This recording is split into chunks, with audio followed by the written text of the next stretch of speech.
In the last decade, we've had a growth of female participation. We started out with 11% in 2002. Now we have 22%. The good thing about this is that you can see at each stage, there is a participation in each point of the value chain and the supply chain, from exploration all the way to administration, leadership of companies. There's more and more women. At the CEO level, 8% are women, which is a very low figure still.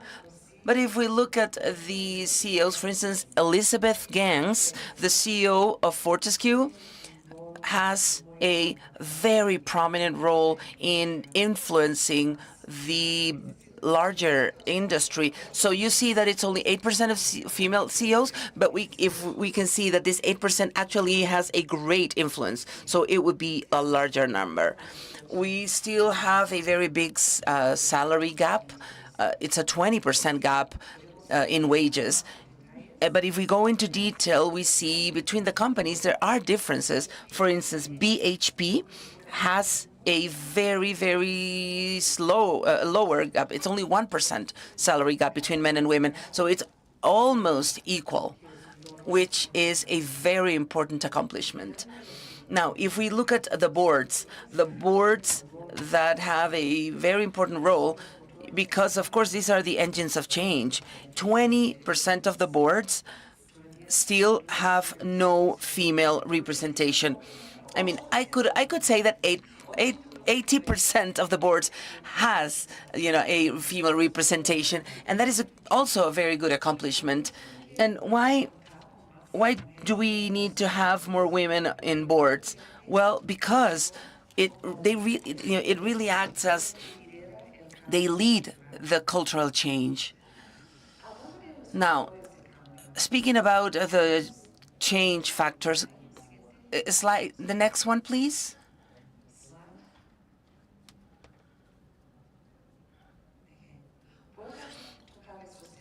So I will talk about some of these topics in the second round of interventions. But as Ambassador Mari said, there is a combination of tools that are needed. First, public policy, of course, then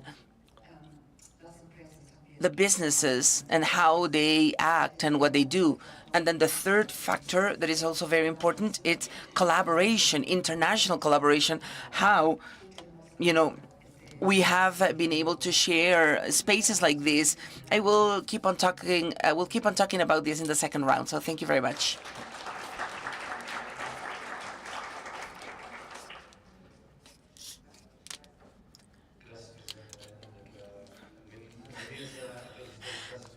Thank you very much.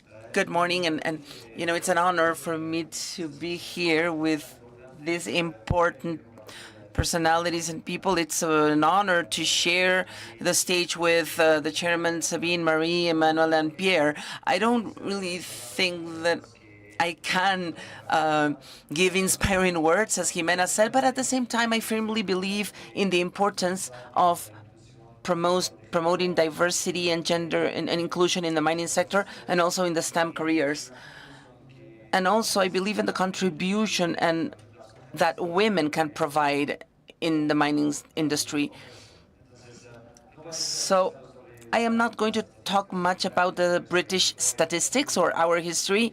Maybe just a little bit to give you a background. Like Germany, we have a long history in the mining sector, but also at the same time, the number of people involved in this industry directly are decreasing slowly.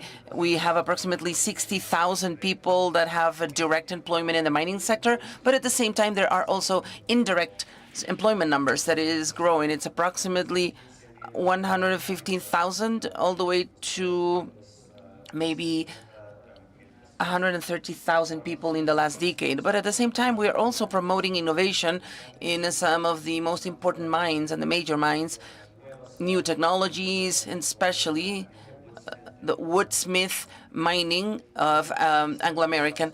But I can talk about our role as a financial center, because we have seen improvements in women holding leadership positions in the mining companies in the London Stock Exchange. That is the source. A decade ago, the number was only 8%. Right now, we have up to 42% of women in leadership roles, and that has been a significant increase. We have also seen something similar in the number of women who are involved in the STEM careers. In 2015, the number was around 14%. Currently, it is approximately 24%, and it is estimated that maybe next year it will be 26%.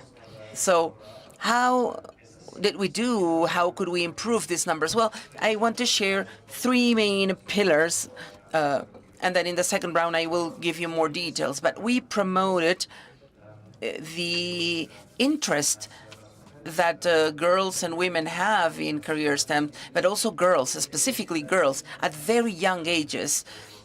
We promoted their interest into, STEM careers, and that has been key, really. We created a series of, we developed a series of public policies, like the computing education program, but also we developed programs. This was an 84 million pound program, and it also plays an important role in our whole industrial strategy. But definitely the gender approach on this program was key. Also, we created a program of STEM ambassadors or STEM champions for women that went into colleges and universities to promote the STEM careers. And then lastly, we also developed a series of programs through our strategy, the UK Science and Technology Framework, and that also was very important in promoting gender equality. Then we also promoted other initiatives that were much more concrete. Especially there was a concept that we created that is called returnships. And this is very important because it offers women that maybe after a break in their careers, for whatever reason,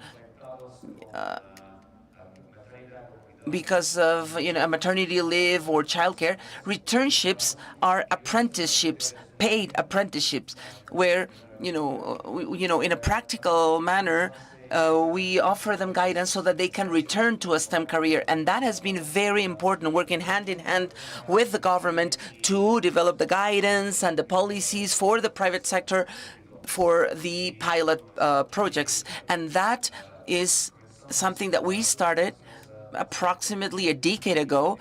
And, we saw very important progresses made. And so this means right now that we have, 50% of women that are studying in the STEM career are women.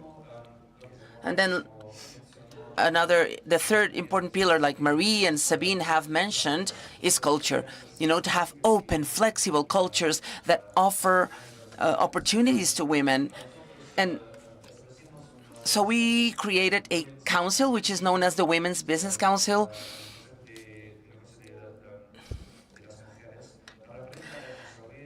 And this council provides advisory to develop, policies of flexible schedules, but also with very important practices on the recruitment, selection, and promotion to leadership roles. So these are the three pillars: promoting the interest on STEM careers, then developing concrete actions like the returnships for women that are already in a career, and then also promoting this, flexible culture that is more open, and that has been very important. But of course, there's a lot more to do. Thank you.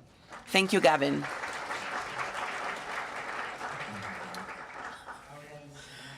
Now, Mr. Pierre Gratton can tell us his story.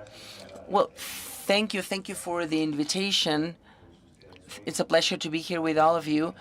We're also going, please, if you can please show my slides. But I can start by saying that our situation in Canada is quite similar. It's the same story. We have seen an improvement, but of course it has been slow.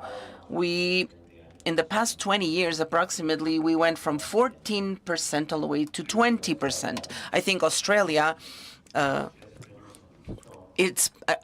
performance is a little bit better, I think, because you do have a larger presence of BHP. But for me, BHP shows what is possible when really there is a determination and a will of changing things.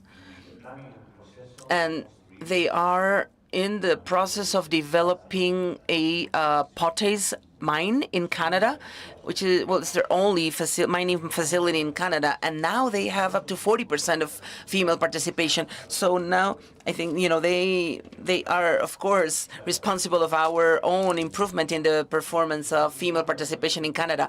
I think, no, that is the second slide. There's one before, please. Thank you.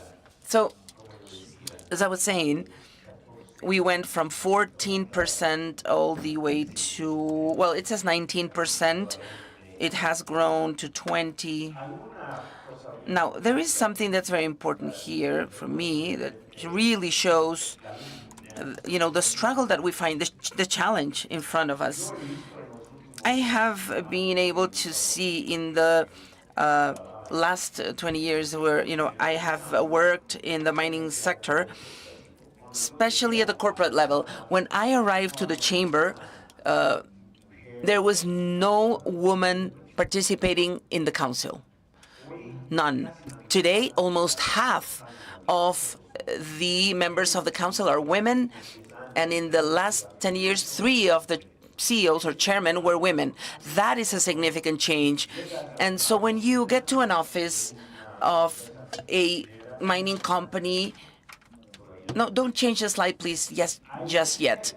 You go to an office and there's a lot of women in very important roles. But then when you go to the mining facility itself, no, there's really a low participation. And that's where we find the most important gap. And for instance, you can see the bars below. It says trades. You see 4% of those roles in trades, not in mining, in Canada, altogether, only 4% are held by women. And the other, and then in the mining industry, it's just 2% of women in trades.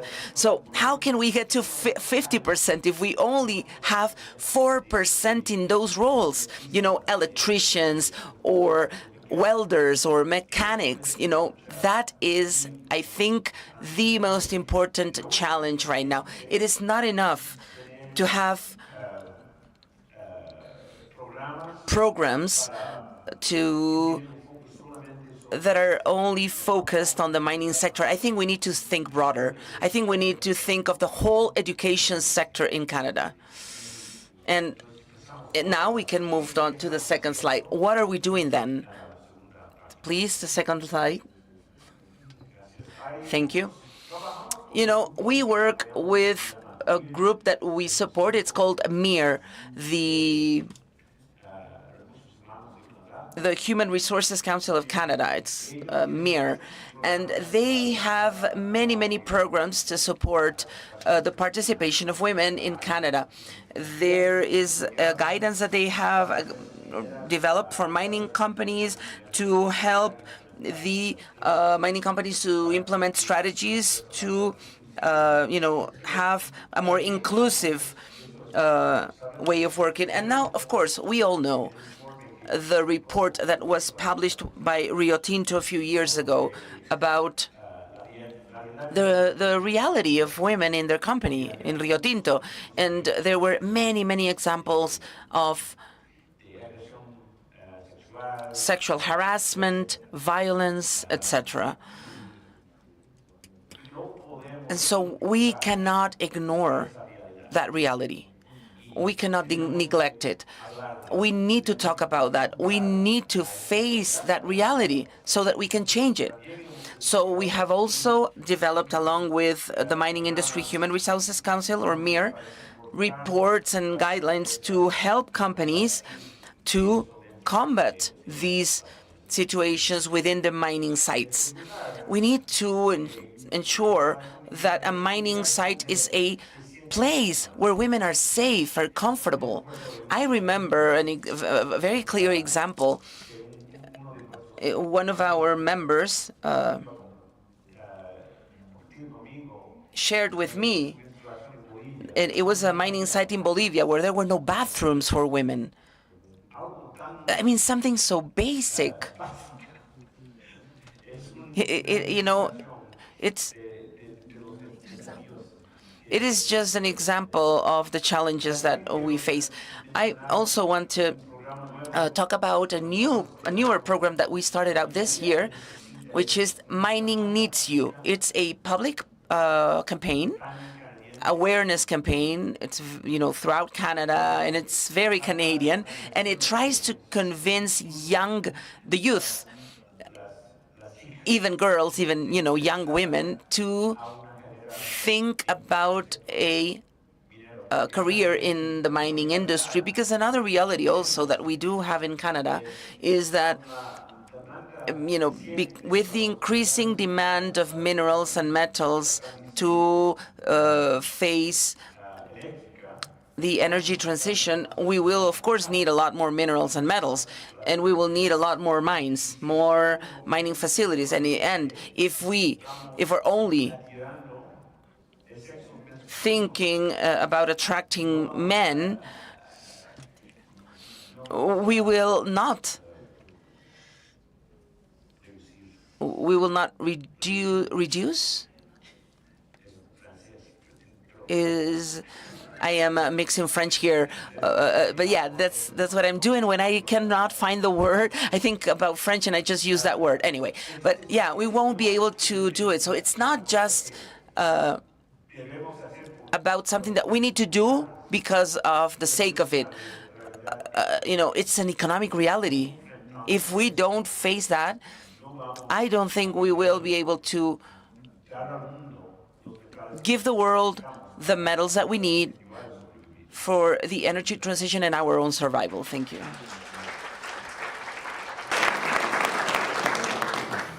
Ahora escucharemos al señor Vieira. Muchas gracias. Now, Mr. Vieira, thank you very much. So it's been I want to greet the ambassadors here and the organizing committee. I'm going to explain the Chilean experience, and I'm going to be kind of the representative of Latin America here in the panel. Well, Chile has a very nice experience. We are really proud to say that in August, on the first week of August, we received a great news that Chile is the first country that has a level of female inclusion of 23% worldwide.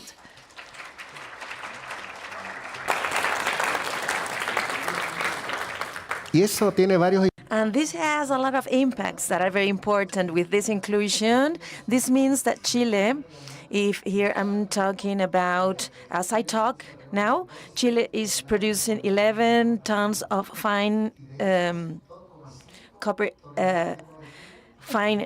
Copper belongs to the women group. So, as Dominique said, the chairwoman of APEMIC, of entrepreneurial leader. So I am taking her words to share those with you. So talking about the female inclusion, women inclusion in Chile has a lot of milestones, important milestones. When we talk about inclusion, all companies that have this inclusion have tax benefits for you to know. And this is working really good, not only because of inclusion, but we need to see it as well, or include as well, parity. And we are talking inclusion from women's point of view, or females' point of view. Between 2.5% has increased productivity in the mining sector by this women inclusion. So think about the important role of including women here. So let's think when women started to work in the mining sector in Chile. This began 200 years ago in Andacollo, I would say a small mining community. Before the World Cup of 1962, I think from 59 to 1960, there was a landslide or in a well where 3 miners were trapped, and one of these 3 was a woman. So we have records that since the 60s, women worked in the mining sector. So the effects that you are looking at this, in 2006, women was included in mining, and in 2013 we had the inclusion and equity in relation to gender, and we had an important study of women and dialogue where all mining companies agreed to contract more women, not from a operational point of view, but also intellectual point of view. I would like to share with you that there is a very important statistics from the Engineering Companies Association that 25% of employees are women in the engineering sector, and this implies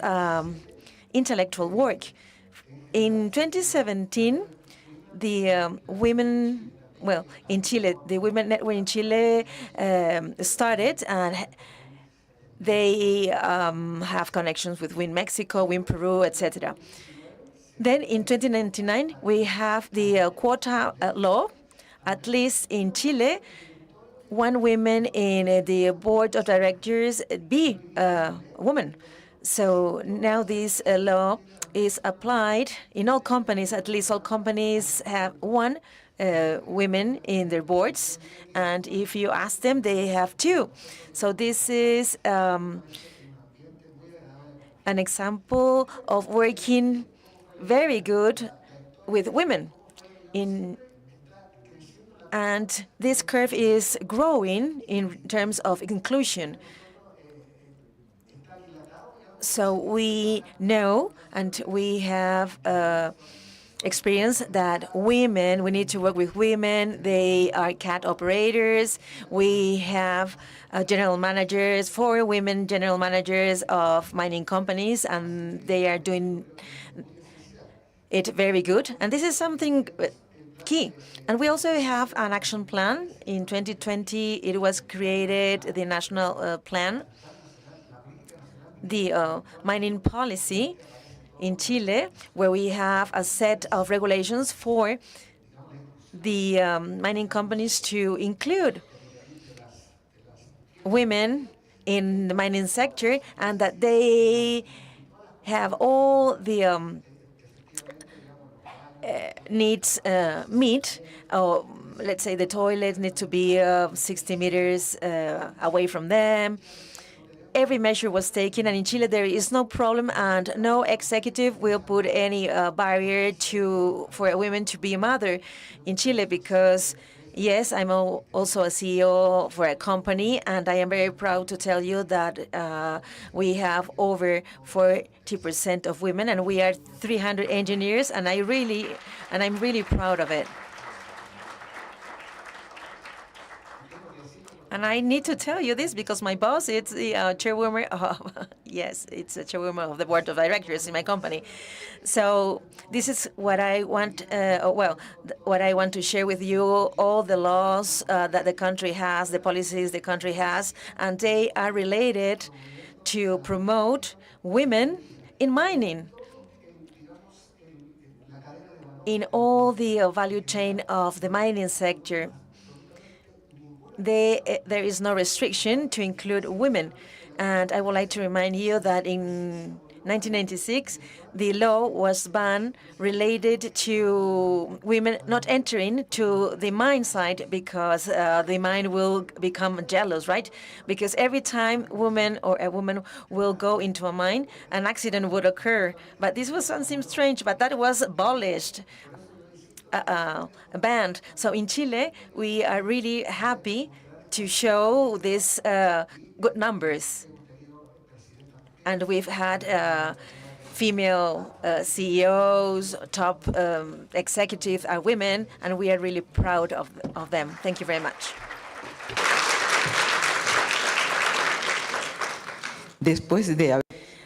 Well, after listening to these positive evolutions and good numbers from our presenters, now we have the second round of this session, and we will explore these learnings and recommendations specifically on how we could translate your experiences from your countries to our Latin American context, our countries. And it's going to be very interesting to listen to you, Sabine. What are the experiences that we can translate or replicate from Germany to our countries, specifically to Peru? Thank you. I do not know if we can give you that many lessons, but in the past years in Germany, we have executed many programs to reduce the gender gap in the MINT disciplines. And we have tried to do that with this holistic approach. First is an early promotion, like the Koch-MAG-MINT program, equal to STEM, and they will promote the youngsters to follow a technical career. There is also another important characteristic Mary and I know about is to break these stereotypes. We have these cliché frères that support the public sector, public schools for these careers are aligned with gender roles. And this is pretty much related to the MINT, what we are talking about here, but also our own career diplomacy. When we enter with a car, with a vehicle, we have this checkpoint here at Perumin, and the driver was driver was asked, yes, the female embassy, the lady ambassador is here, and the one that was checking thought it was a male ambassador, not a lady ambassador, right? It happens many times, like my Chilean colleague, when we heard about Bachelet running for elections. She is elected, and we really wish her the very best for her in the next elections. So to break this kind of stereotype is very important. We have many examples of that. And also to change infrastructure, the federal government of Germany invests in child care and in incentive of migration from qualified professionals and female also qualified professionals, and also to give visibility, as you do with women in mining. MINT-Vernet network this is STEM connected, female or women connected in these STEM professions. The MINT National MINT Forum, they we have regional initiatives thanks to the Microsoft study in 2017 in Germany. Twice the number of girls are interested in MINT careers. When they could follow this, they are already acquainted with this type of work if they have a female in their family doing the same. So this is a clear objective, not only to attract females to these fields, but also to develop their careers in that sector, even if they have children. And this is very important. Why? Because in the world we are facing a double transformation that are urgent, the ecological and the digital transformation. And if we lose a female, we will be losing half the talent that we need to innovate and expand the renewable energies and to build a fair and sustainable future. So this is why Germany understands equity not as a social issue, but but as an economic need and a contribution to the global sustainability. And we also join other countries' experiences, Chile with the mining sector, Australia, Canada with their natural resources that are highly rich, UK with their technological initiatives. So in all cases, we see the same. Equity is not resolved as a secondary thing, needs to be integrated into all the policies that aspire to transform our future. And our common commitment are public policies that transform, active policies that change traditional structures and create opportunities that move the whole society forward. Let's be brave.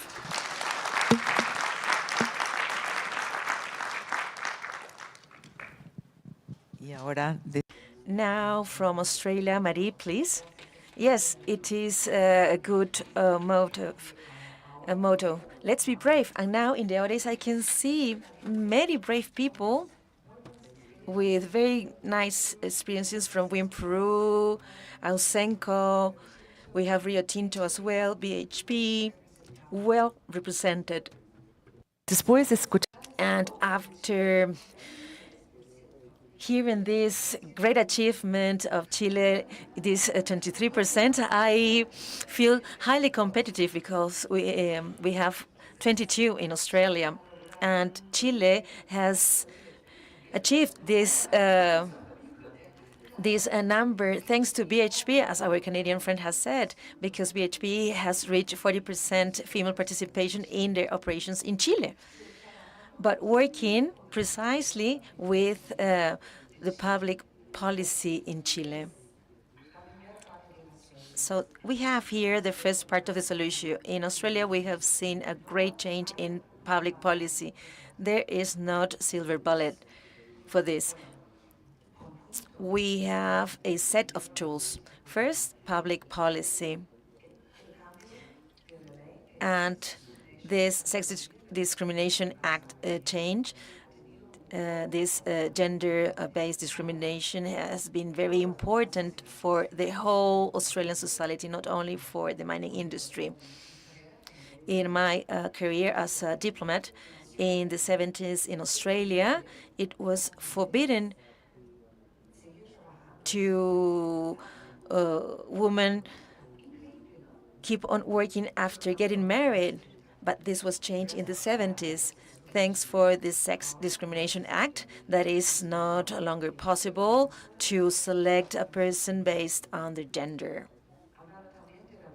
Talking about public policy, another important change is the transparency law to see who has salary gaps.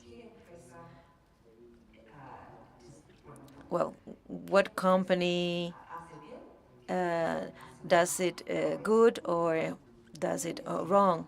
This is something public. You are able to investigate about this. If you want to work in a specific company, you are able to see on a website the whole information. This company pays good, this other doesn't pay good, and you are able to choose who to work with.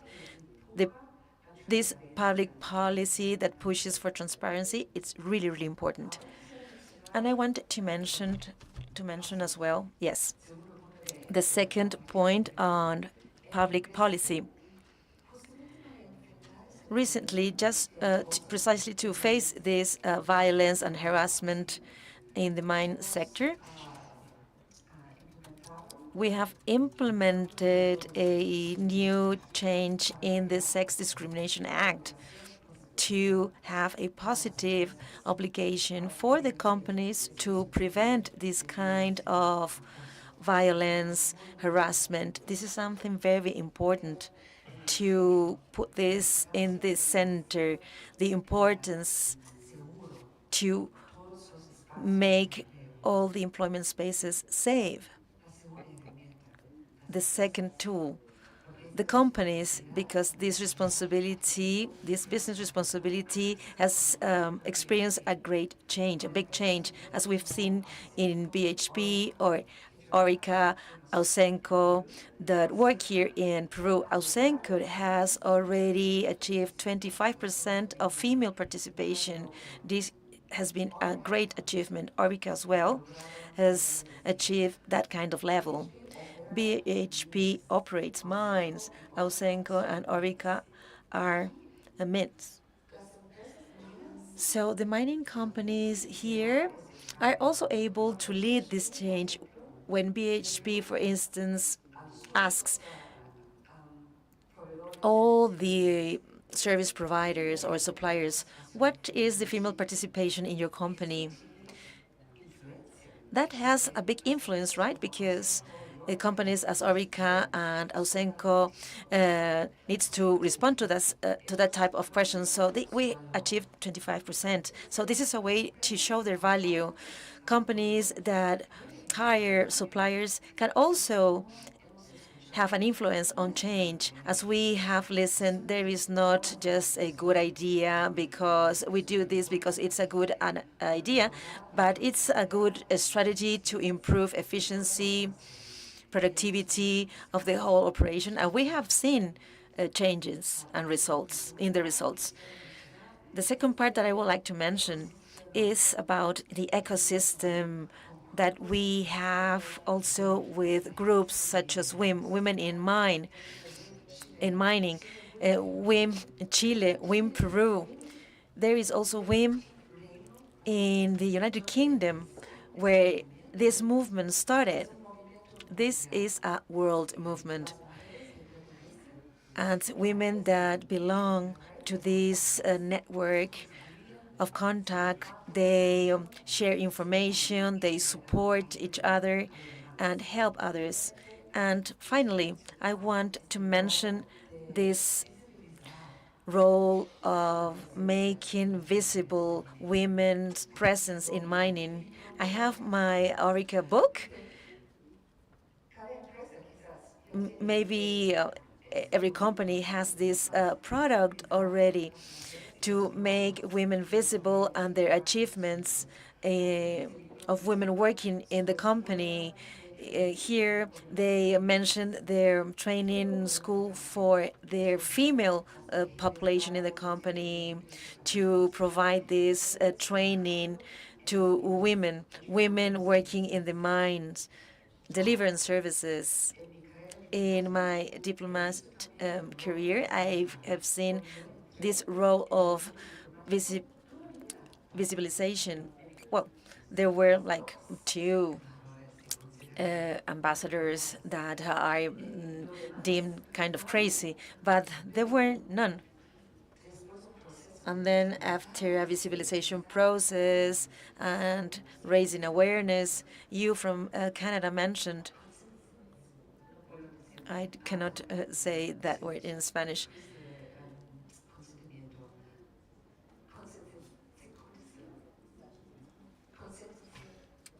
To raise awareness.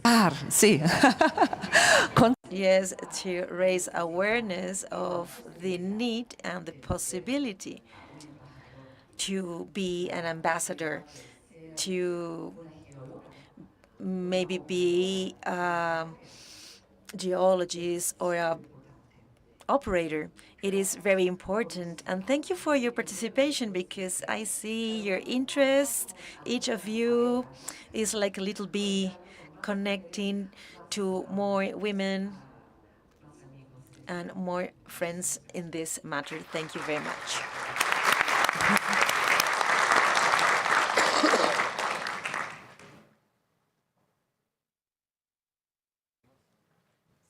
Excellent. Okay. Well, I mean, deberíamos.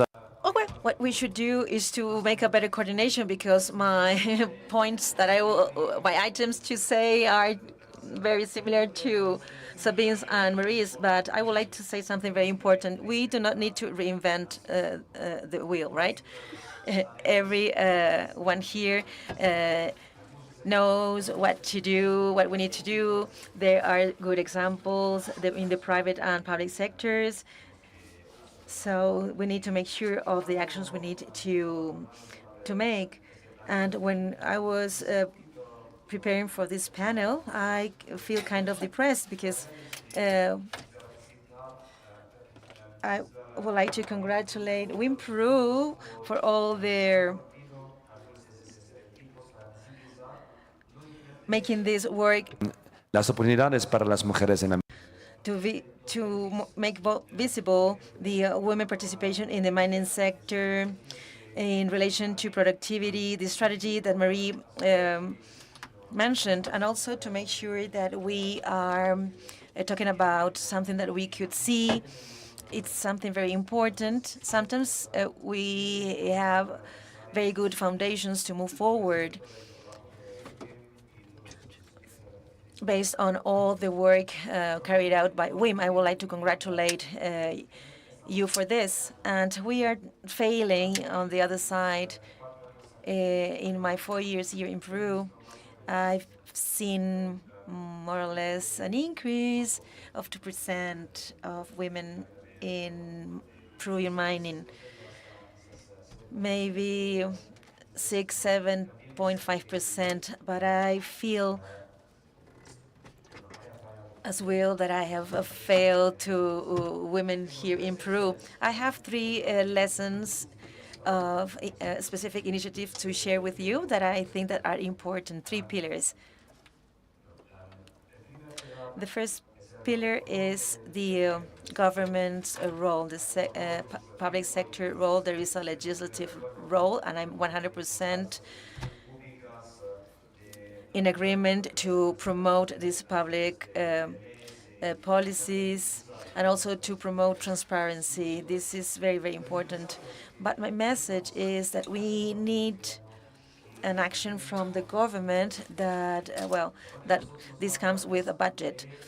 In the past 4 years, I've heard a lot of words from the government, but I'm sorry, you Peruvians, about the importance to promote a radical change in this field. But there is a dependence of the private sector to invest, and maybe I'm going to go into the private sector, but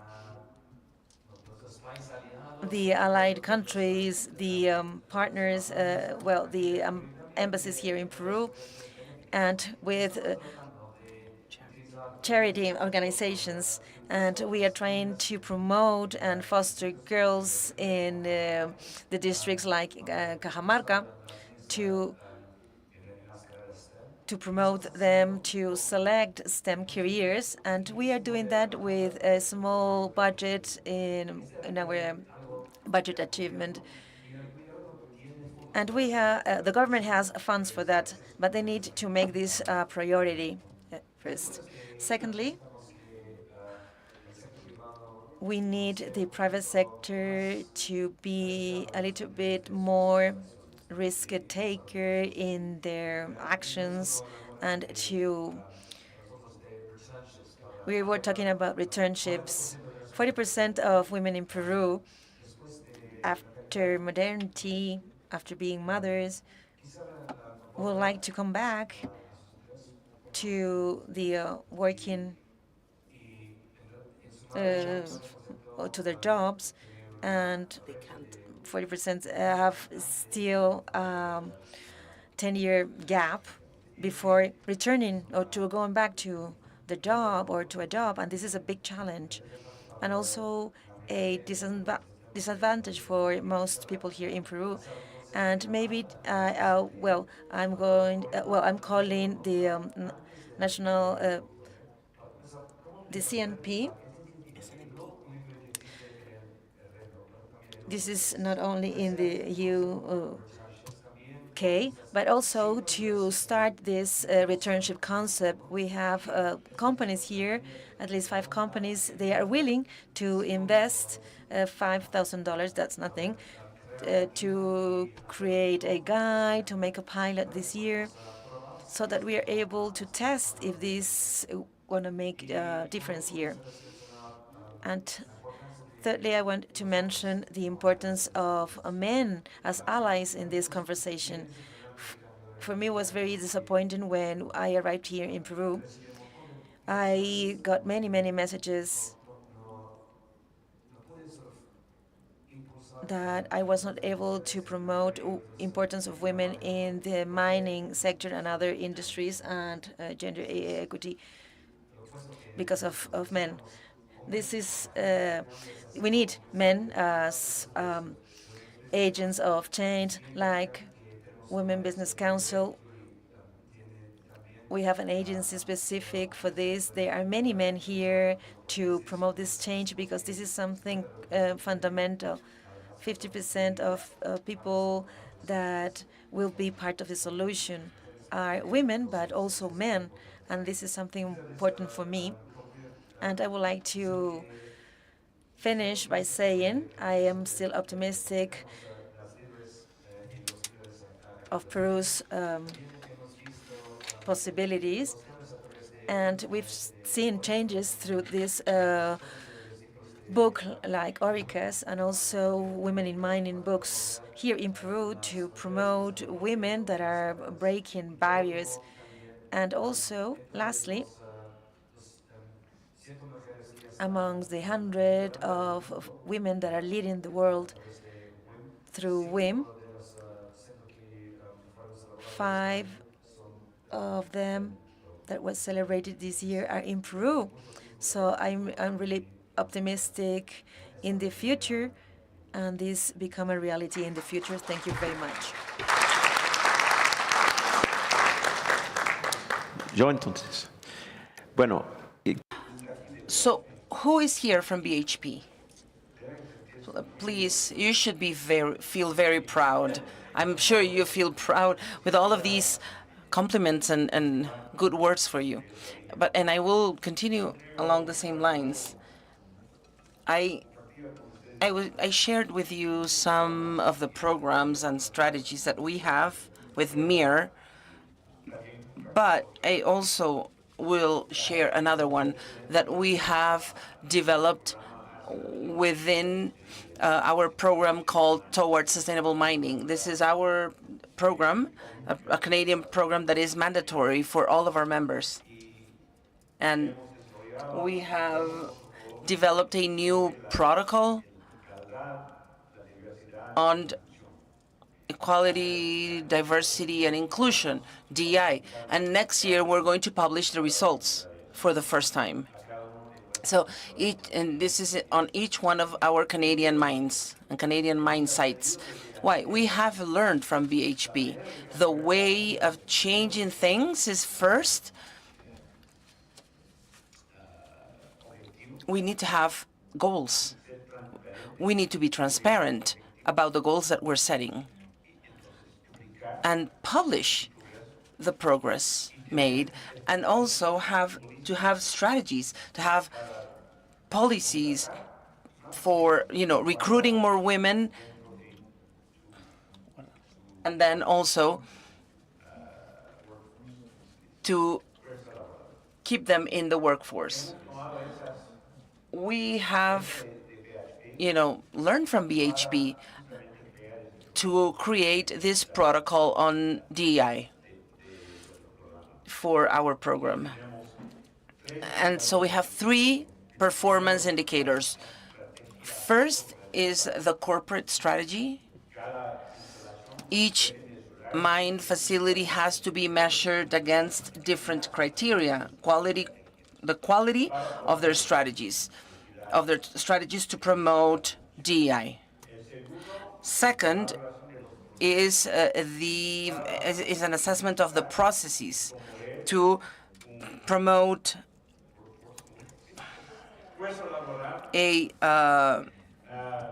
workforce, and also the culture to promote DEI within the workforce, and culture that has to promote diversity, equity, and inclusion. And then the last indicator, the third one, is about data collection, data publication, especially around the aspects that I just mentioned. So our program, of course, we've had successes in other areas like climate change, in developing programs, community engagement, protection of biodiversity, but with time, being transparent with the Canadian society and sharing our progress. And I think with that, you will do better. If you publish data, data that are not so impressive, people will believe that the following year we will improve even better. So next year we will publish this for the first time, and I really hope that we will have the same success with this protocol as we've had with others. And in 5 years, I think we will have a lot better results, better than Australia and better than Chile.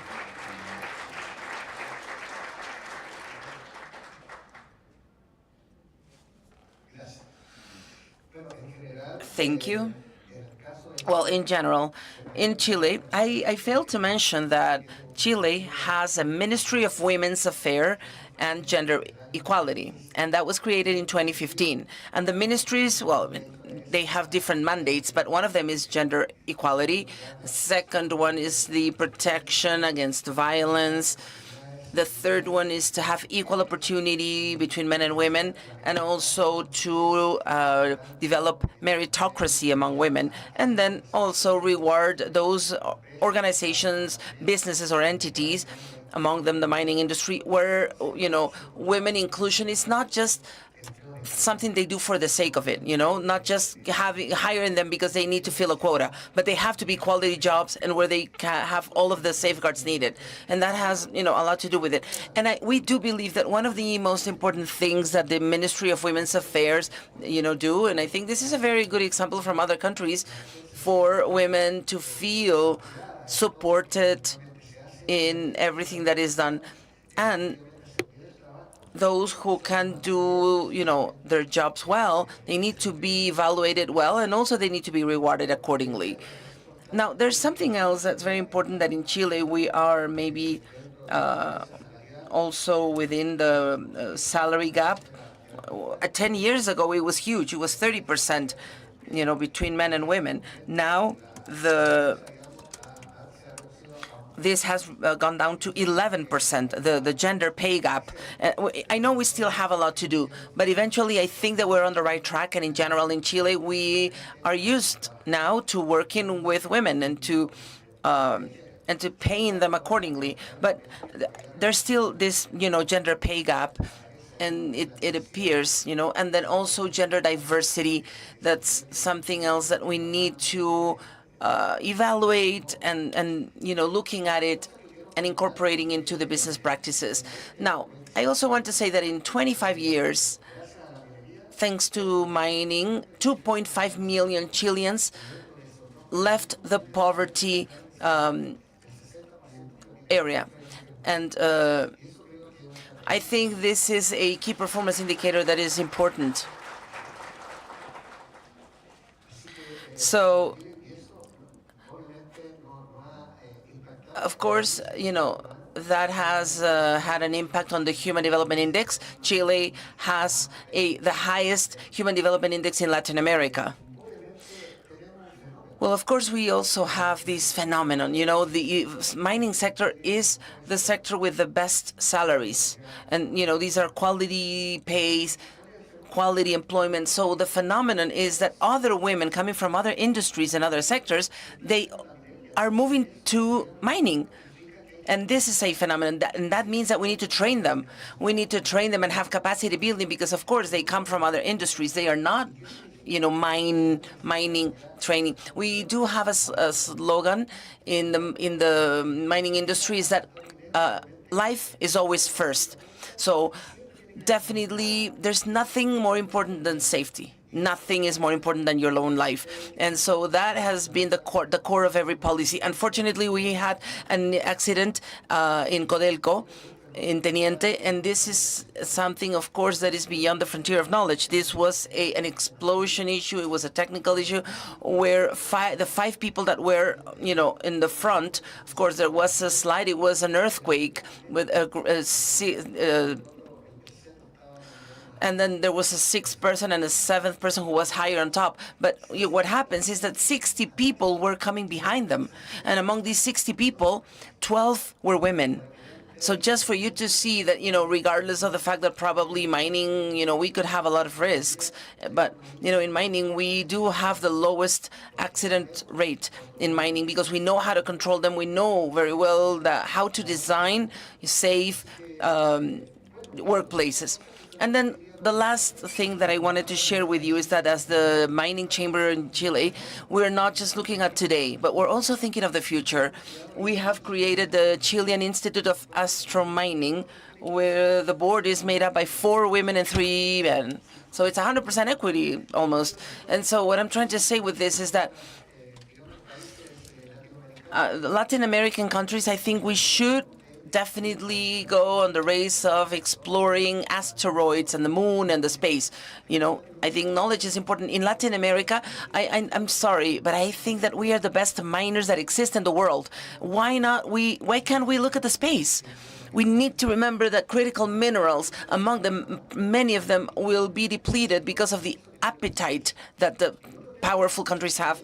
And then something else is also the seabeds. And the seabeds, definitely, there's rich, high-grade materials and minerals, but the problem is that there's no regulation because right now the authority on the seabed is in Jamaica. And of course, not all of the countries have signed or ratified the agreement for not polluting the oceans. And so there's women there's women there. And of course, we are trying to also have women inclusion, female inclusion in these careers. Well, thank you very much. Finally, 1 minute, a round of 1 minute for each, just to give your final remarks on women and mining. Well, women and mining.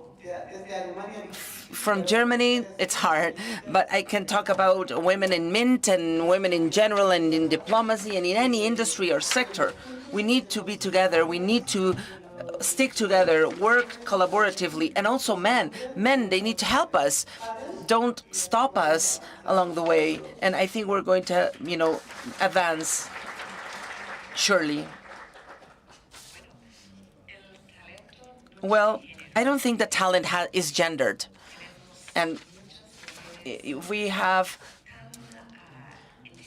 such intelligent, smart women that are really believing in themselves. Dare to be.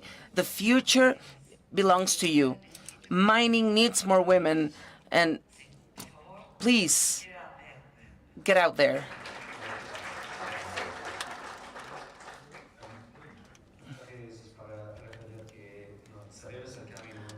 We know, we've heard about the good examples on what we need to do, but we need to invest as a government. We need to invest big budgets. We need solutions. We need, of course, millions of dollars to implement these solutions, but I think that we're going to get a lot more benefits. We have to work as a government, private sector, but also with spaces like this, like WIM. We need to invest more of our time and our budget, of course, to really materialize all of these solutions that will benefit everyone, men and women. Thank you. Well, when we think of the challenge that we have ahead of us, we think about, the percentage of women. We are around 20%. We need to get to 50, and that is a challenge, especially when we think that in the past 20 years we may have improved around 6%.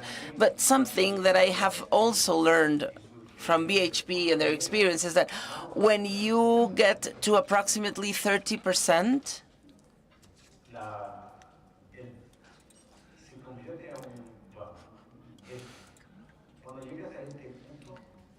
when you get to this point, it's easier after that, because then things change naturally within the company. So if we think about that, it is a challenge that is not as daunting.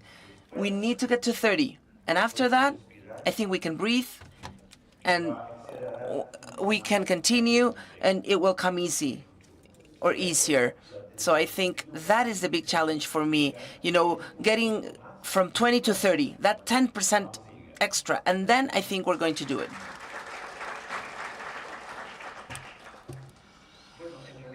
Well, actually, the challenge that we have in the national policy, the national mining policy that was developed 3 years ago,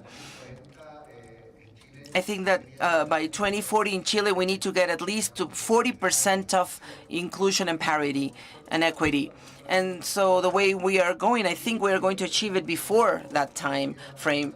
And then lastly, I would say that, more mining, more inclusion, more parity, and in general, using what we're always using is the philosophy of doing planetary mining, respecting every single being, every single living being. And that's essential. We all, men and women, we're all human beings. We're all equal. And so we all there has to be a KPI, which is mining human development index, because that includes education, that includes housing, that includes quality of living, health, all of that. That, sometimes it's, considered as social, but I think that we have to talk about mining human development index. That would be my recommendation.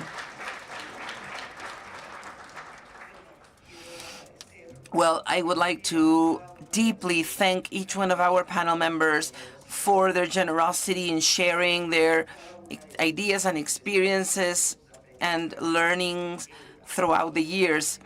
Let's try to turn these learnings into something important for Peru. Let's create awareness. Let's make it more visible. Let's be like bees, working together. Let's streamline and speed up to get concrete policies and actions so that we can have a fair country. We know that we still have a lot to do. We also know that, many things have been said before and nothing was done. So yes, let's prioritize programs and projects. This is something that we need to talk about with the private sector and the public sector, I think we all agree on that. Men and women, both. We need to be agents of change. Let's break barriers. Let's break glass ceilings. I think we agree that equity is not just a social issue. It's an economic issue too. And these are key words that we have heard from our panel members. Thank you very much. It's really, really a pleasure of a panel. Thank you. Thank you for the excellent participation of our moderator and our panel members. We would like to invite you to take a center part of the stage to take a group picture. Thank you.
Muchísimas gracias. Thank you very much.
Podemos empezar. ¿Ya? ¿Sí? Gracias al público presente por acompañarnos en este bloque. Los invitamos a tomar asiento para continuar con el programa, por favor.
Muchas gracias a todos por participar. Por favor, tomemos asiento para... Thank you very much. Please take your seats so that we can continue with the program.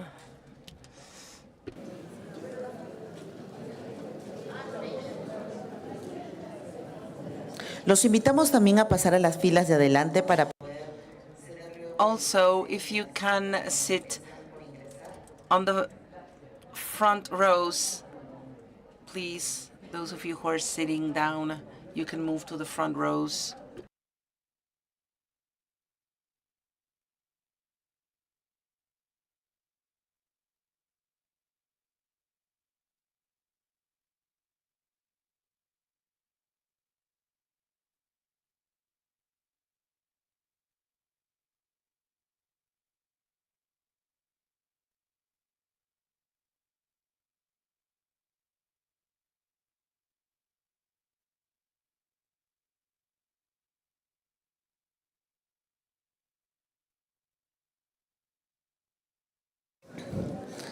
Muchas gracias. Ahora vamos a dar inicio al bloque. Thank you. We will start now the session titled Institutional Consistency and Collective Leadership for Equity. We would like to invite the moderator, Juan Carlos Ortiz, Vice President of Operations of Minas Buenaventura, Lauren Cosolino Arias, Director of the Joint Ventures BHP Minerals Americas, Tamiko Hasegawa, Manager of Sustainability Innovation at Anglo America, Mrs. Marilza Carnelos, Director and Chairman of Misquimayo Mining Company, Mrs. Milagro Alvarado, Manager of External Relations of Newman, Peru, and also Mrs. Mariana Abogatas, Country Manager, Peru at Tech Safranal. They will all share with us their experiences about the gender gap in the sector, looking at the perspective of a mining company.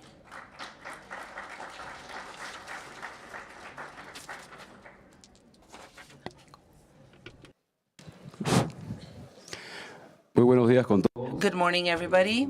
It is an honor to moderate this panel with the leaders of different mining companies who will share with us the experience that they have had in their respective institutions in order to increase the percentage of female workforce. And also, they will share with us what they think are their future challenges. I think that, this, I think, is going to be very productive and interactive. We are going to have 2 rounds of interventions. In the first round, I would like to ask the panel members to to show us your presentation. Maybe you can talk about the challenges and then tell us what are the challenges that you have had so far. And then after the first round with the first participants, we are going to go back again to a second round where you will now talk about the future, what's missing, what are the challenges, what are the strategies that you see in your businesses, in your companies in order to increase these numbers. So now I'll start with Lauren Arias, Director of Joint Ventures BHP Minerals America. Lauren, you have the floor.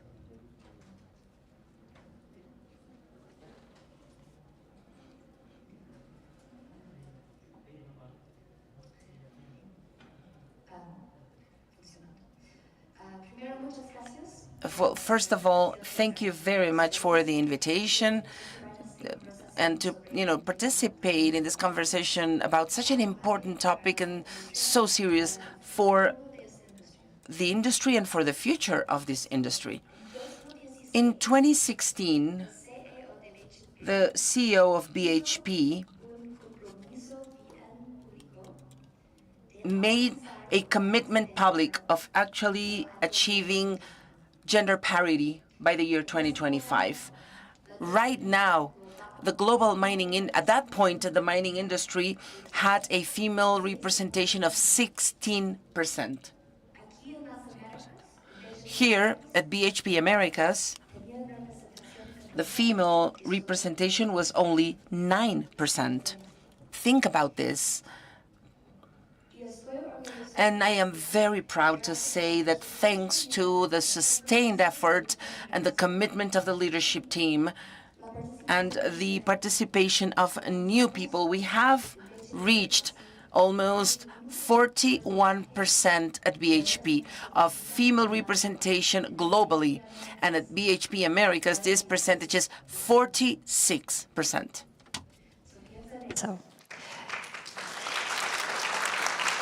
So think about that, please. When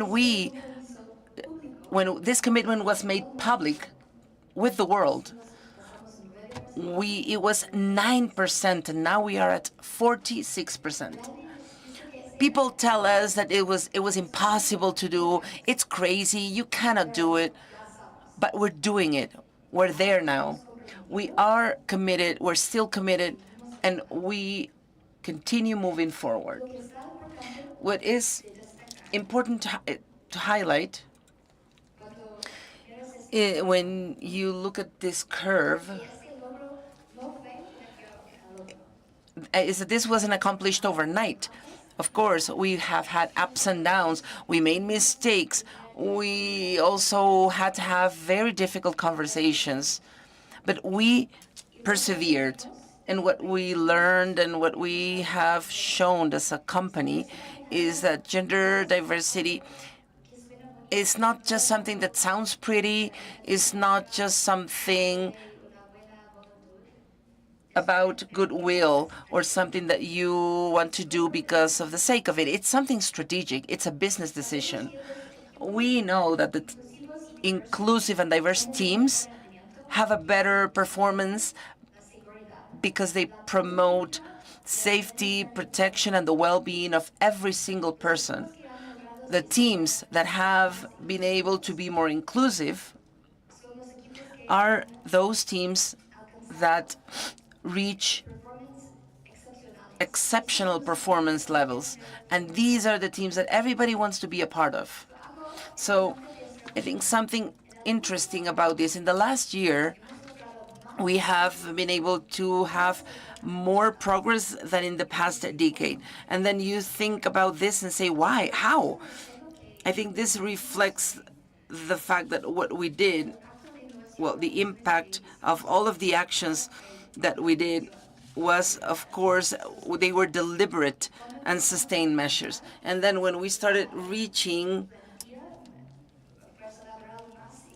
a more inclusive workforce, it was easier then, because when you have women in positions of leadership or more inclusive teams, it makes change easier and faster.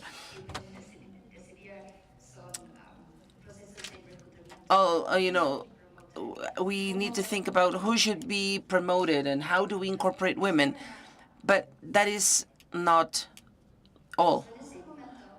So right now at BHP Global, we have almost 36% of leadership roles filled by women. 36%. And so when I was reading this, when I was getting prepared for this, I was thinking, wow, I am proud of this. And then a part of me feels like I want to cry when I think about my daughters and the generation that comes after me. That they need to have space in a forum of Perumin where we're talking about women, and being part of this industry. I think that this is a huge accomplishment, but in my opinion, it's not enough. I think we still need to do a lot more. But just to give you some examples, in 2018, our Spence mine was the first mine in appointing a woman as a general manager in Chile. In 2018, think about the history of Chile and, how, as a mining country, and how this was only in 2018. This mine has 47% of women in their workforce. In Mina Escondida mine, which is a mine that has the highest copper production in the world, has women in 50% of their leadership roles. So we're talking about 800 women in positions that go from supervisors all the way to managers at the largest copper mine in the world. That is a milestone. That is some accomplishment. Now, female representation has reduced slightly, and that's something that we're working on. But I just also want to say that this month, probably you all know, but BHP has partnered with Women in Mining in Peru, and that has actually been a milestone and an important part of our commitment to promote a mining industry with actual real opportunities of growth for women in mining.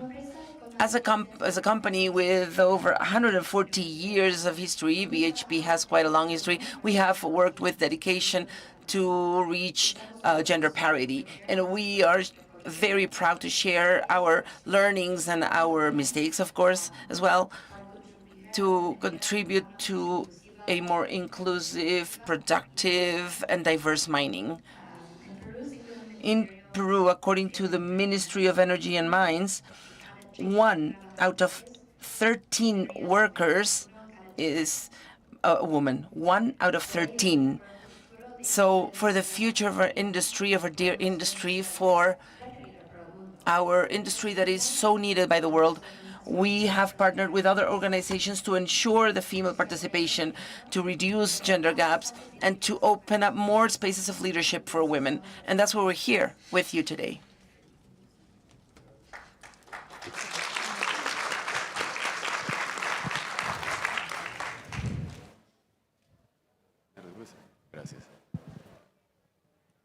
Ahora me gustaría, por favor, cederle la palabra. So I would like to give the floor to Tamiko Hasegawa, please. Go ahead. Yeah, thank you, Juan Carlos. Good morning, everyone. Thank you for your interest in this highly relevant topic. In my case, I'm going to take you back to Peru. I represent Anglo-American Quellaveco, and it's been operating for 3 years. And this Quellaveco mining site operates in Moquegua, in the southern part of Peru. And it has sustainability, technology, and they highly promote this, highly related to diversity. As I showed on the screen, Anglo-American Quellaveco has reached the same number that Lauren has shared with women at the executive level. 35% of women at the executive level. And in the total general staff, we've reached, well, we have tripled that number. The the percentage, the global percentage nationwide, it's still low, 7%. We have 22% of women in our general staff of people. So when you see these numbers, it could be impressive, but at the operational side, we are really proud starting this operation with digitization and has spearhead. The innovation has really good numbers operationally. We've almost reached parity of women in the drilling and blasting teams, including leaders.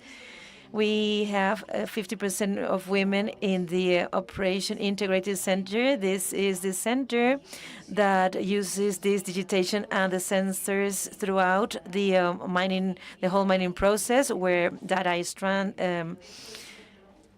processed in a center monitoring the whole operation, and 37% of women in positions related to autonomy.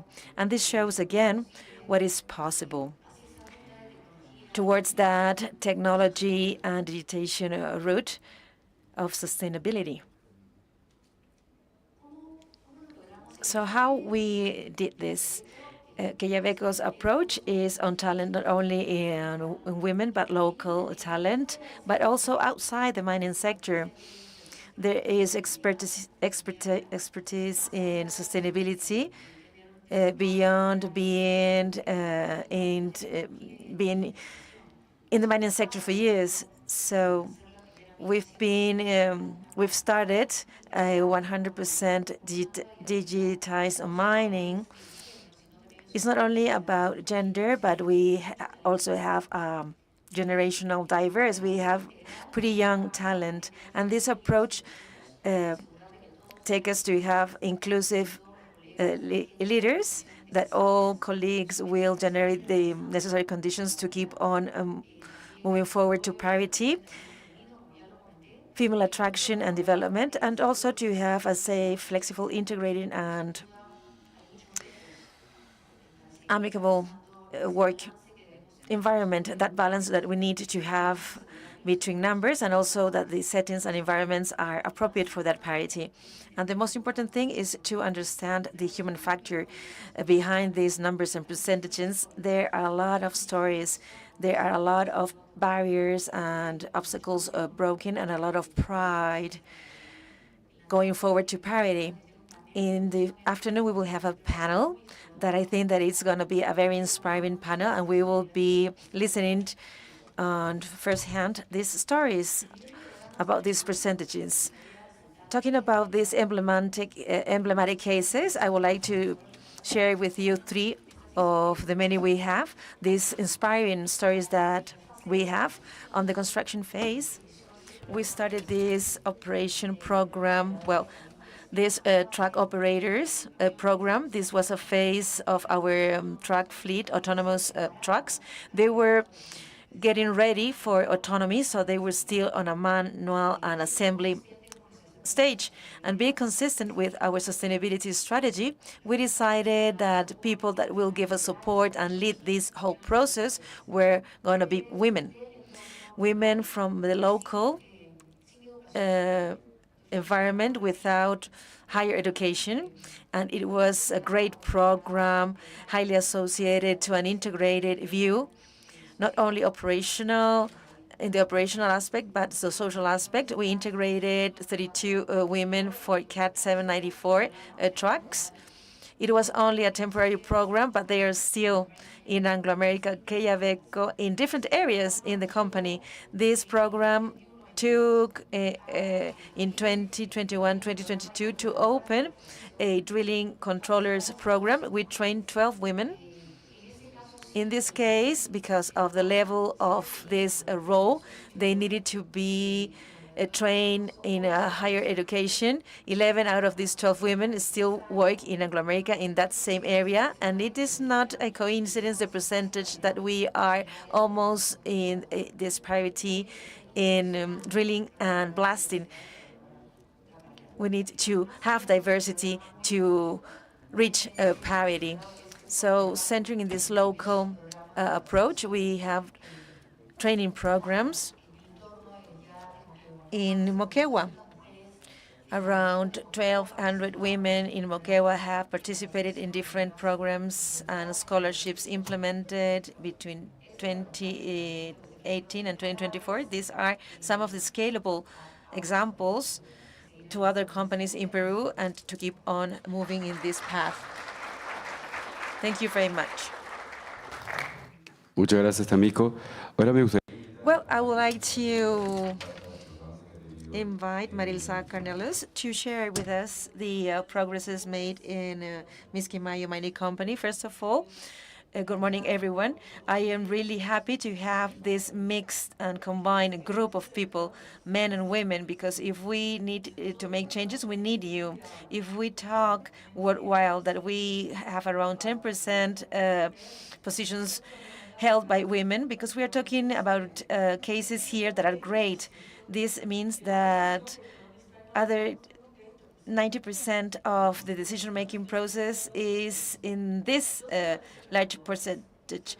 I am Marilsa Carnelos. I am Vice President or President of Misquimayo Mining Company, the most beautiful company in Peru. And you cannot say this is not true because you already talked. So we have been listening many years that behind a man there is a great woman. I will not say that I am a great woman, but beside me I have a great team.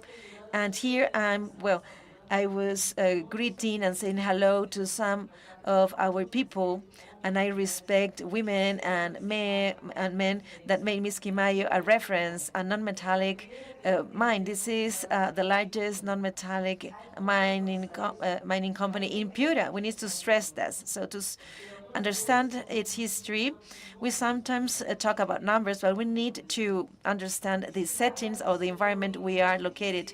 Misquimayo, this project was approved, the concession in 2012. The operation started in 2015, and I had the privilege to start working in this project. And I think that most part of the operation that we have right now, that is a tradition here in Peru and around the world, were developed for men. I heard it from a manager that was going to start working in the operations, just remove all women's toilets, the dressers, because we will not be working with women, but I'm working there already, so I'm really proud about the transformation and the path that we have walked so far. Misquimayo started in a region where we have agriculture tradition, but no mining tradition, so we had a hard work in training. And 20 years ago, we didn't talk about diversity and inclusion when we visit the community, telling them that you will have these operations to have candidates, men, women, and we didn't even find men to work for us because we didn't have this mining tradition in that part of Peru at that time. So I have a lot to talk about our progress in Misquimayo, but in a sustainable way, right? What is the idea behind this? What we did first is to make a group on diversity. Misquimayo is a joint venture. We have the two controllers, that is Mosaic and Mitsui, an American and a Japanese company respectively. Mosaic, that is the controller, that is the majority company in our company, and they have clear and defined goals. And in Misquimayo is working in Peruvian reality. So one of the things that I note down, we shouldn't work inclusion and diversity inside Misquimayo, but when you go outside Misquimayo and you're going to contract a supplier, it's not only about men. 100% are led by men, so we need to change within the company, and when you go out, the world is completely different. So besides working very hard in training our group in the educational side, in the KPIs, and how to make through our community relations area. We invested a lot in the social programs. Now we have suppliers, over 200 women trained and are leading their work and provide services to Misquimayo. All our clothing for work is made by women from Misquimayo that 100% trained and were supported for that. So we need to create this whole chain, but not only for Misquimayo, but to think outside Misquimayo. We have an educational program together with the government. Look for your scholarship and to be different region. And we know that the mining industry is the strongest economy here in Peru. Out of this 100%, 50% were women. 30% that were hired were women. So we are still far away from the numbers that we need to represent, but it's important to to make this work sustainable. And in the following 3-4 years, when we are stronger on diversity and inclusion, before we didn't have any bathrooms or lockers, and we increased women in mining operations, but we didn't have a place for them. So we need to start talking on something broader. Now we have 1.5%. In 5 years, this number will be triple based on what we are hiring now, but we need to show us this in the community. In Brazil, I've made work and I represented in a forum, diversity and inclusion, where women and some groups that you do not have that much privilege. It was 55%, 60%. I think that this is a similar number that men that are here, don't worry, we are trying to have this equity between both genders, to have equity, to have this space.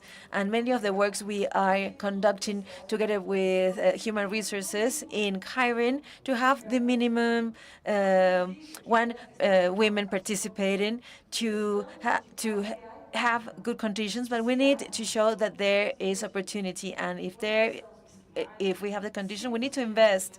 5% of our operators were not ready in Misquimayo, and we train in these skills, in getting the license. Why don't we invest in women? Why don't we bet on this?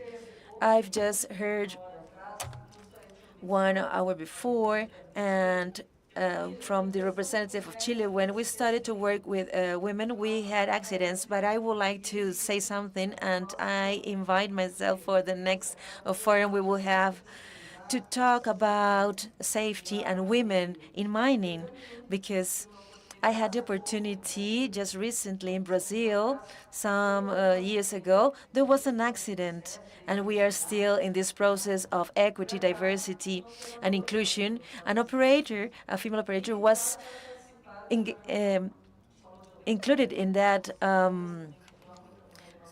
accident, and I was the only that was the only woman in the operation, and all the basic cause. Yes, that accident because the operator was a woman, and we hired this operator, female operator. Well, okay. So let's take not the immediate cause, but the basic cause. Why the fuel ran out? And who left the equipment before? An operator who controls the system of refueling this truck. Yes, is an ex-person. It was a man. When this equipment was turned off, I'm talking you this, showing you with these details for you to understand. So when this equipment stopped, what made these women to came out of this truck? It was a man with a 10-year experience So I talked about this because it's difficult to understand. We grow within a society where this kind of work so heavy was not seen in the women. So I am privileged to have leaders here in Miskimayo that accept these kind of challenges and they are making things happen. One mine manager is responsible in our inclusion and diversity committee. It's not a woman, it's a man. I am really happy to be here surrounded by many women, but also to be with men because we are talking about equity. One thing is diversity, inclusion, but the thing is to have equity, and we need to speak this in a equal in a manner. What are the opportunities and how together we will develop better this equity? We launched a lot of campaigns, we improved our area, and we need to believe in it. So we created a solid foundation of things, and from now on, regardless if it's man or woman, leadership in Miskimayo, we will have people that are inclusive, that will think in a diverse way. This is the idea in Miskimayo. Thank you very much. Just to end, it shouldn't be different if we don't have other entities working with us. So yes, the university and the universities have made a big effort with Paola Farfan, who is our manager of community relations, and we are really proud in Miskimayo to have Paola leading this because she works very close to women and also with men, thinking and growing, engaging the government and university, and also WIM. I'm just very proud. I'm feeling very important in using this from WIM. The way you work, you make things easier, and I would like to congratulate you that you are examples and you make us braver to do things. And when I started in mining, so they said we're not that many in Miskimayo. Together with the great men, we have records in the mine. We are the best mining company, non-metallic company in the region, and women and men in Miskimayo are making this happen. Thank you. Yes, thank you, Marilsa. And now I would like to give the floor to Milagros Alvarado, manager of external relations in Newmont.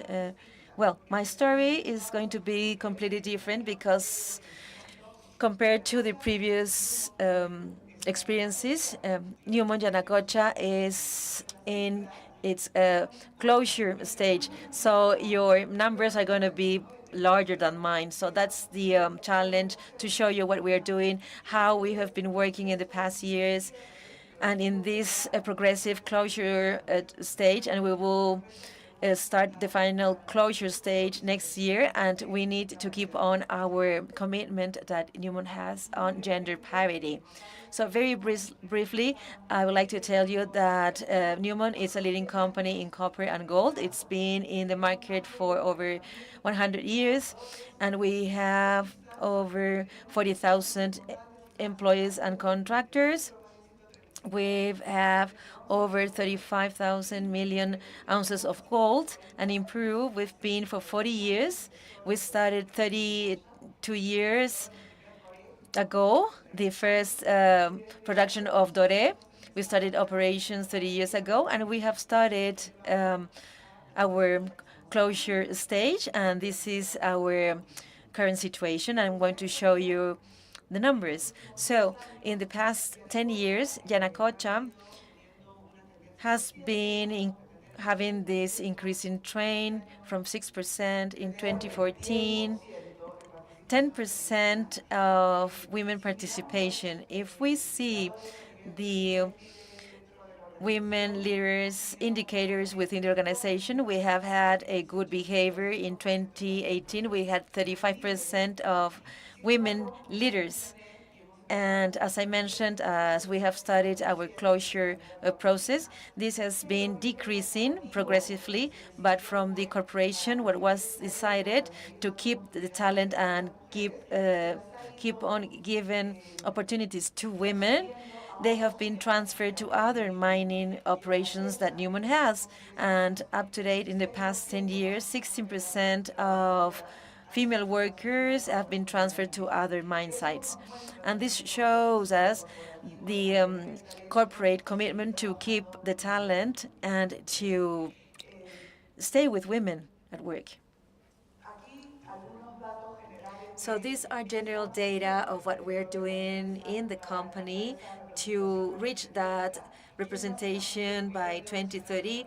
As the other speakers have already mentioned, we work highly coordinated with the human resources team, that is the entry door within all organizations, to keep the promotion and to have the talent contracted. And it is very important to maintain this talent to promote leadership. We have a lot of work groups, one that is very specialized and has been working for many years, that develops workshops with leading women to train them permanently to bring other successful experiences, not within the extractive mine, by other sectors, on how these other female leading experiences are.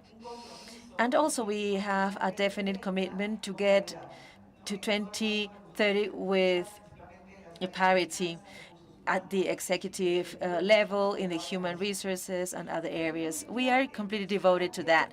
And I wanted to mention as well that from our approach on the territorial development, as already mentioned, we are working not only inside but outside as well. Those challenges that the territory poses you, to see the other actors that we relate to. So I would like to mention one of the many initiatives that through Newman ALAC is being promoted. This UNICAS program, it's been in the market for 20 years. It's very successful and has 72% of its participants are women, and it's 9,000 people already participating in this program. To date, we are evaluating the impact of this program, and this will allow us to define this initiative as a policy, not only just a program to be replicated, but it will be possible to grant this to the state to be a policy as a public policy, to be implemented, not only to be led by women, but it will be able to understand the dynamic within the households, like different variables like health and education.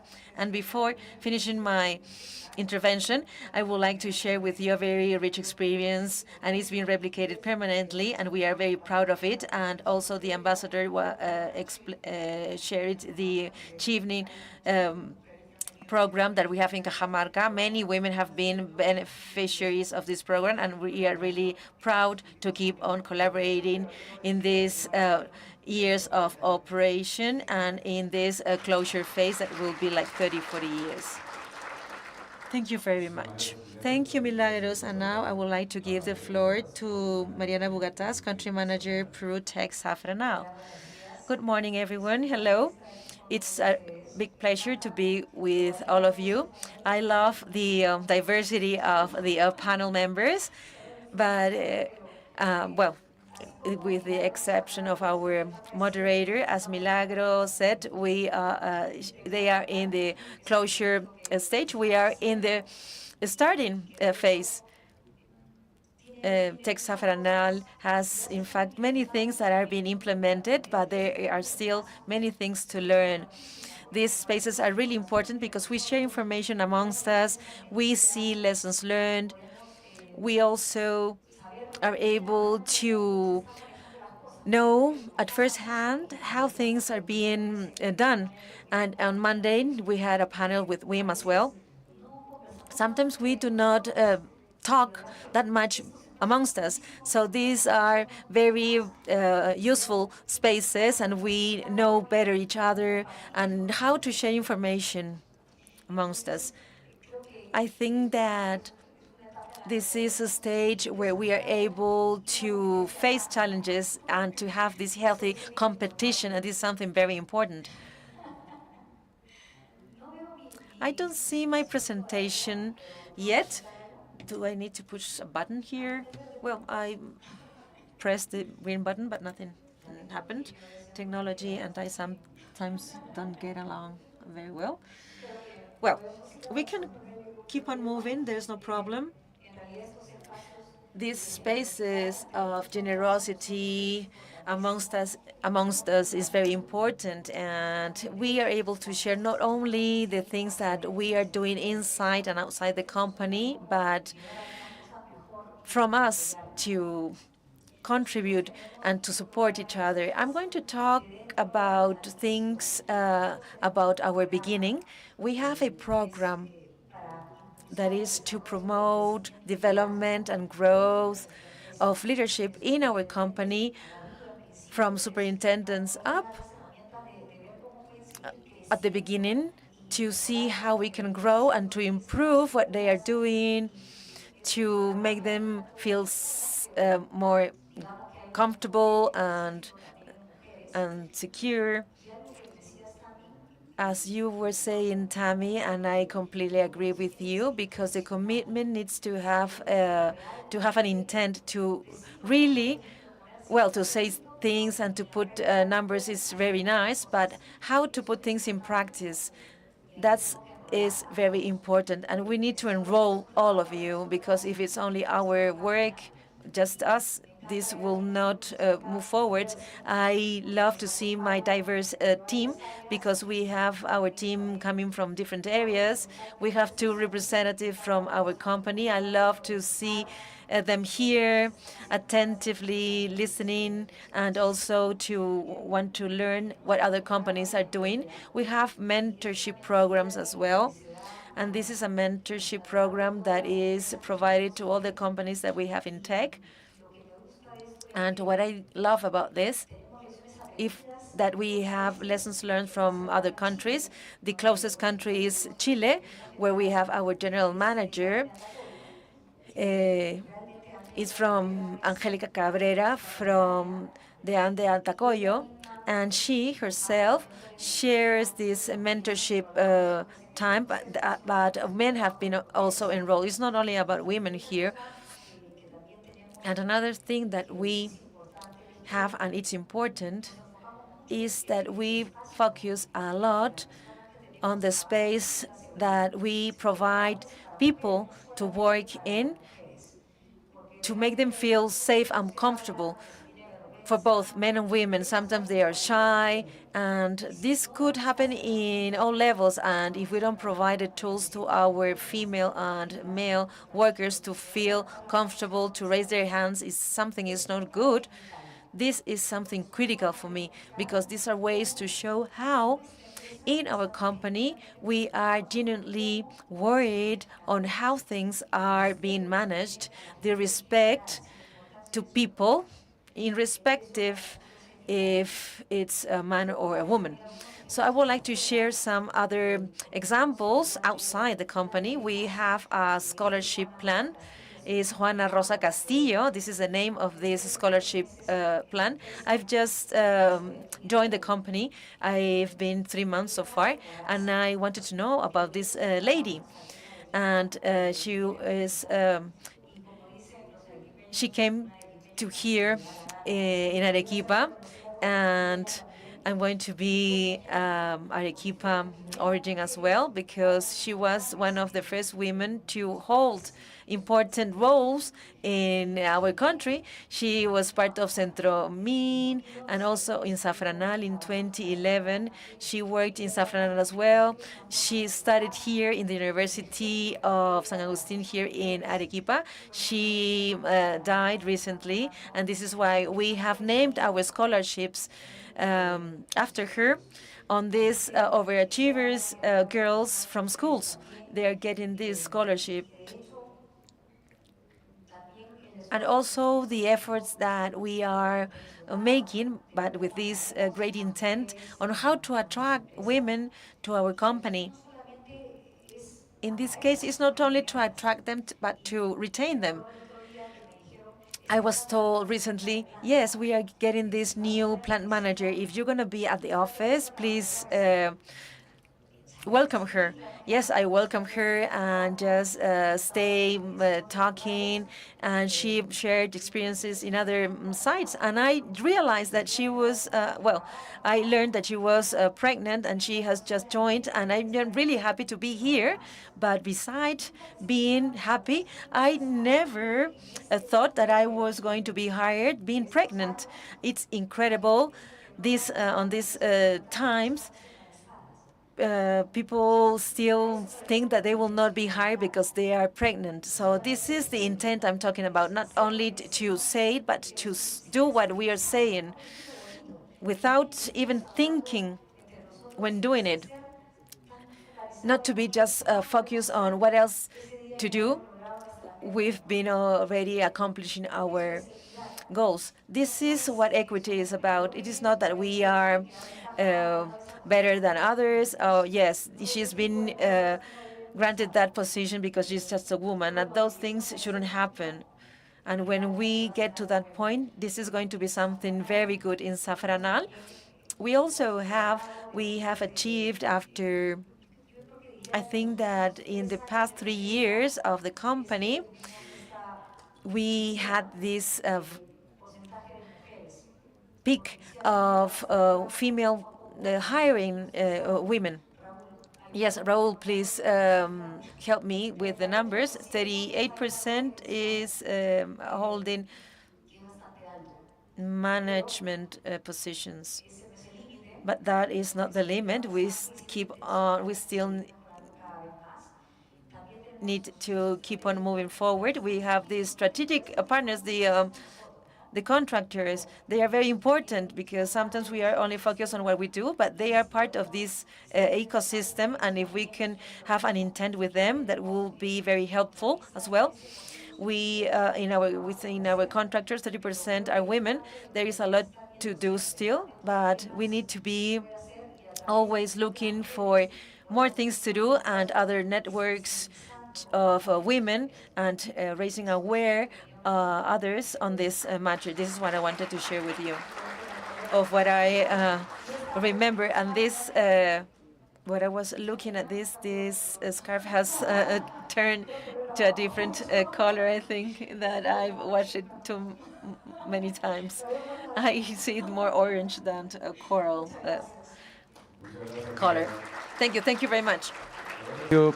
Inspirador verla. Yes, it's been inspiring to see the numbers and the what you have progressed on the past 10 years. 10 years ago, I was visiting a Finland mining company, and all Peruvians were invited to a lunch, and the leader was a woman, and it was something that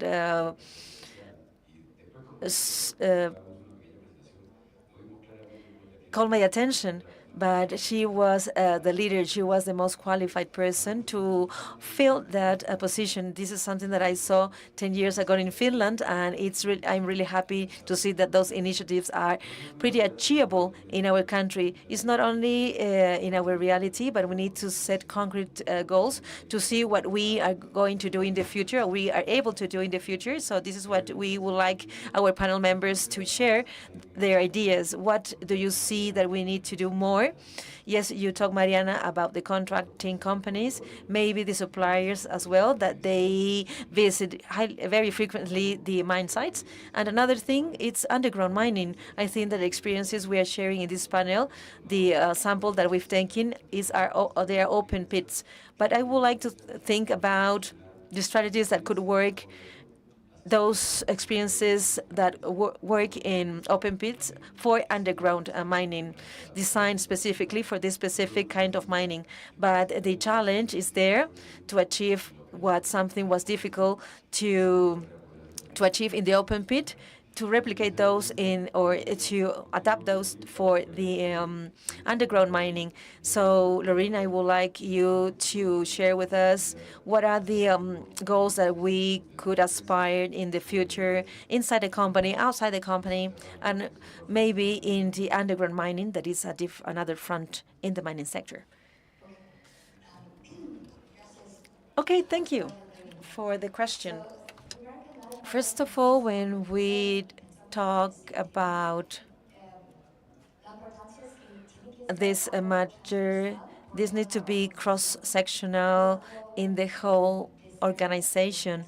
This is not the responsibility of human resources only, right?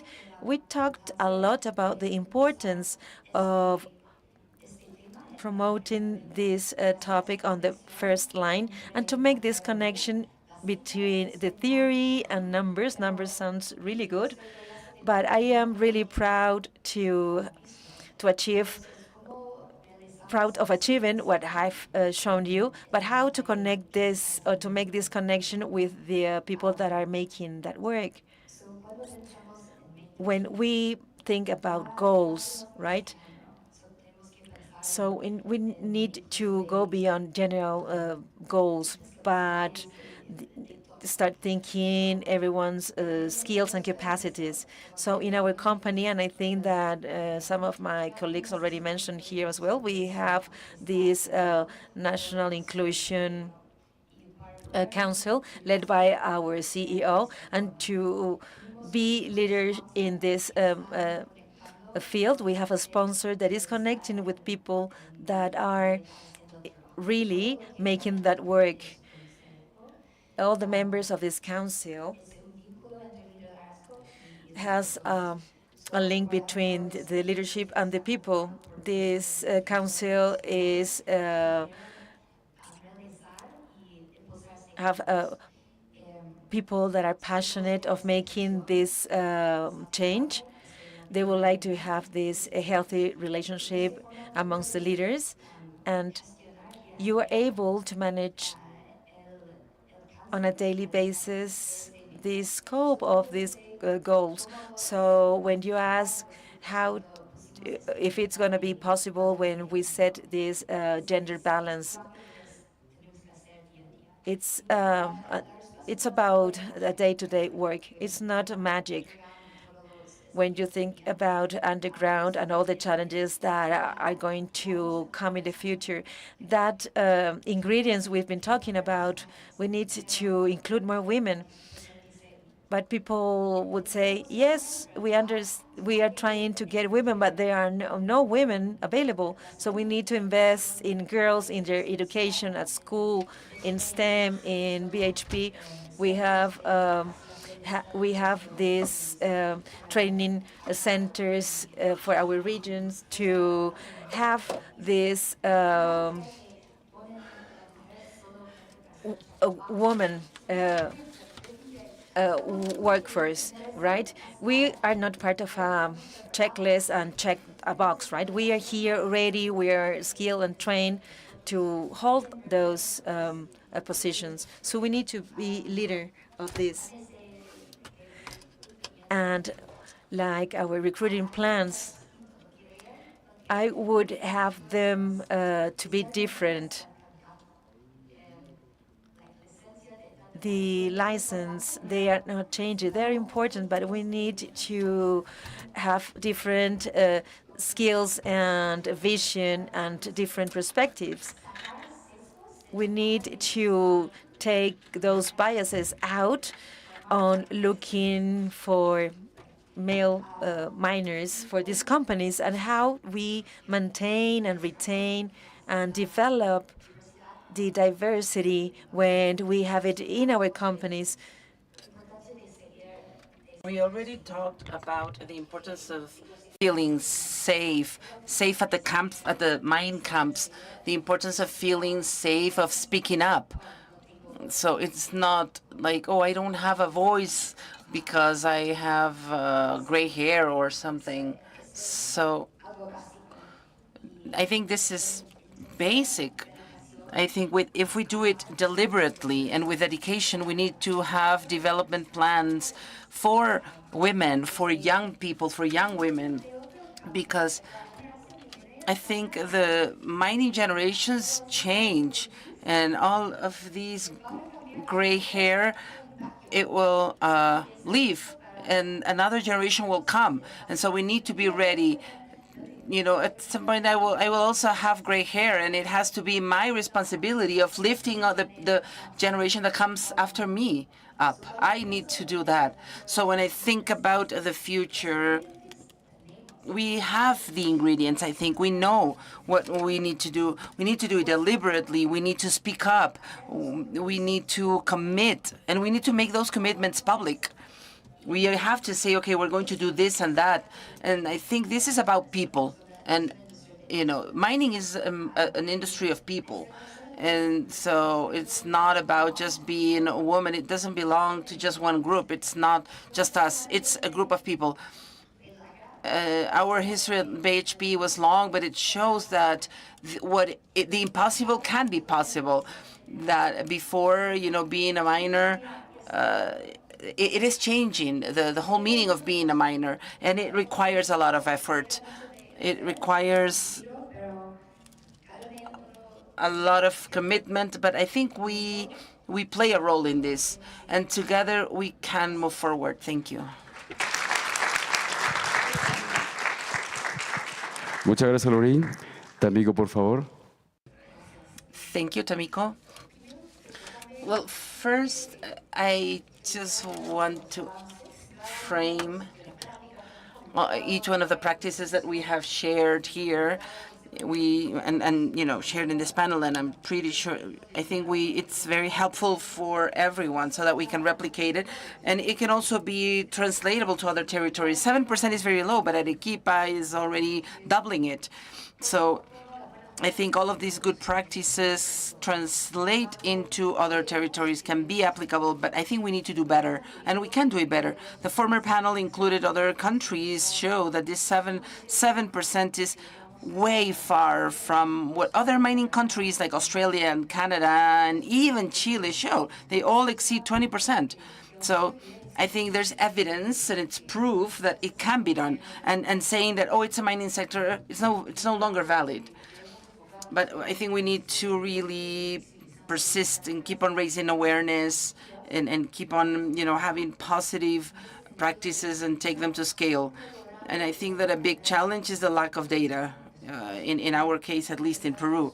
And there, I would like to talk about a very valuable study of women in mining that really helped us creating a lot of awareness and evidence-based awareness, and to know what are the progresses made and the challenges. Another study that is not so challenging that I chose because it analyzes a decade of progress. It's a one from McKinsey, and that talks about women in the labor force since 2014 to 2024. And while it is true they recognize progress, they say that this progress is quite fragile. And if we keep on at the same pace, it will take 50 years to get to parity. So I think the call to action here is to keep on working. Do not reduce the pace, the rhythm, the intention, the deliberateness of this work. We have shared many actions here that we need to keep on scaling up and making it more visible for everyone. And definitely this challenge should not only be led by these 7% of women who are in mining in Peru, but also by these 93% of men. And then I also want to say something else, and I can tell you a personal anecdote in a different role, representing the government and having the mandate of promoting mining at the Ministry of Energy and Mines. For the first time, I had to go to a mining convention, but in China. It was China mining, and I can tell you that without exception, in each one of the meetings in China, I was the only woman there, and I was the icebreaker in each meeting. And it was really impressive to have the responsibility that on my shoulders. I was sitting there. I wasn't only representing the Peruvian mining, I was representing women in general in the business sector. And I was not alone. I was with my team. My head at the time, the vice minister, was reinforcing the message of the value of diversity. It is on us, on each one of us. I think this is quite a diverse panel. We're all maybe parents of daughters. Maybe we have nieces, granddaughters, or friends, female friends. We need to get rid of those unconscious bias, these cognitive biases that unfortunately we are instilling at home. Last panel was quite rich, but then when the panel member from Chile said, my boss is a woman, I know that some people laughed. I don't think we have to laugh. That has to be the commonplace thing to be. And I know that, there will be women, there have been women, and there will always be women around business. Muchas gracias, Tamiko. Ahora le cedemos la palabra nuevamente a Marilisa. Thank you very much. Well, I will tell you why Miss Quimayo is amazing. I am here to talk about that too, because one of the challenges that we have at Miss Quimayo,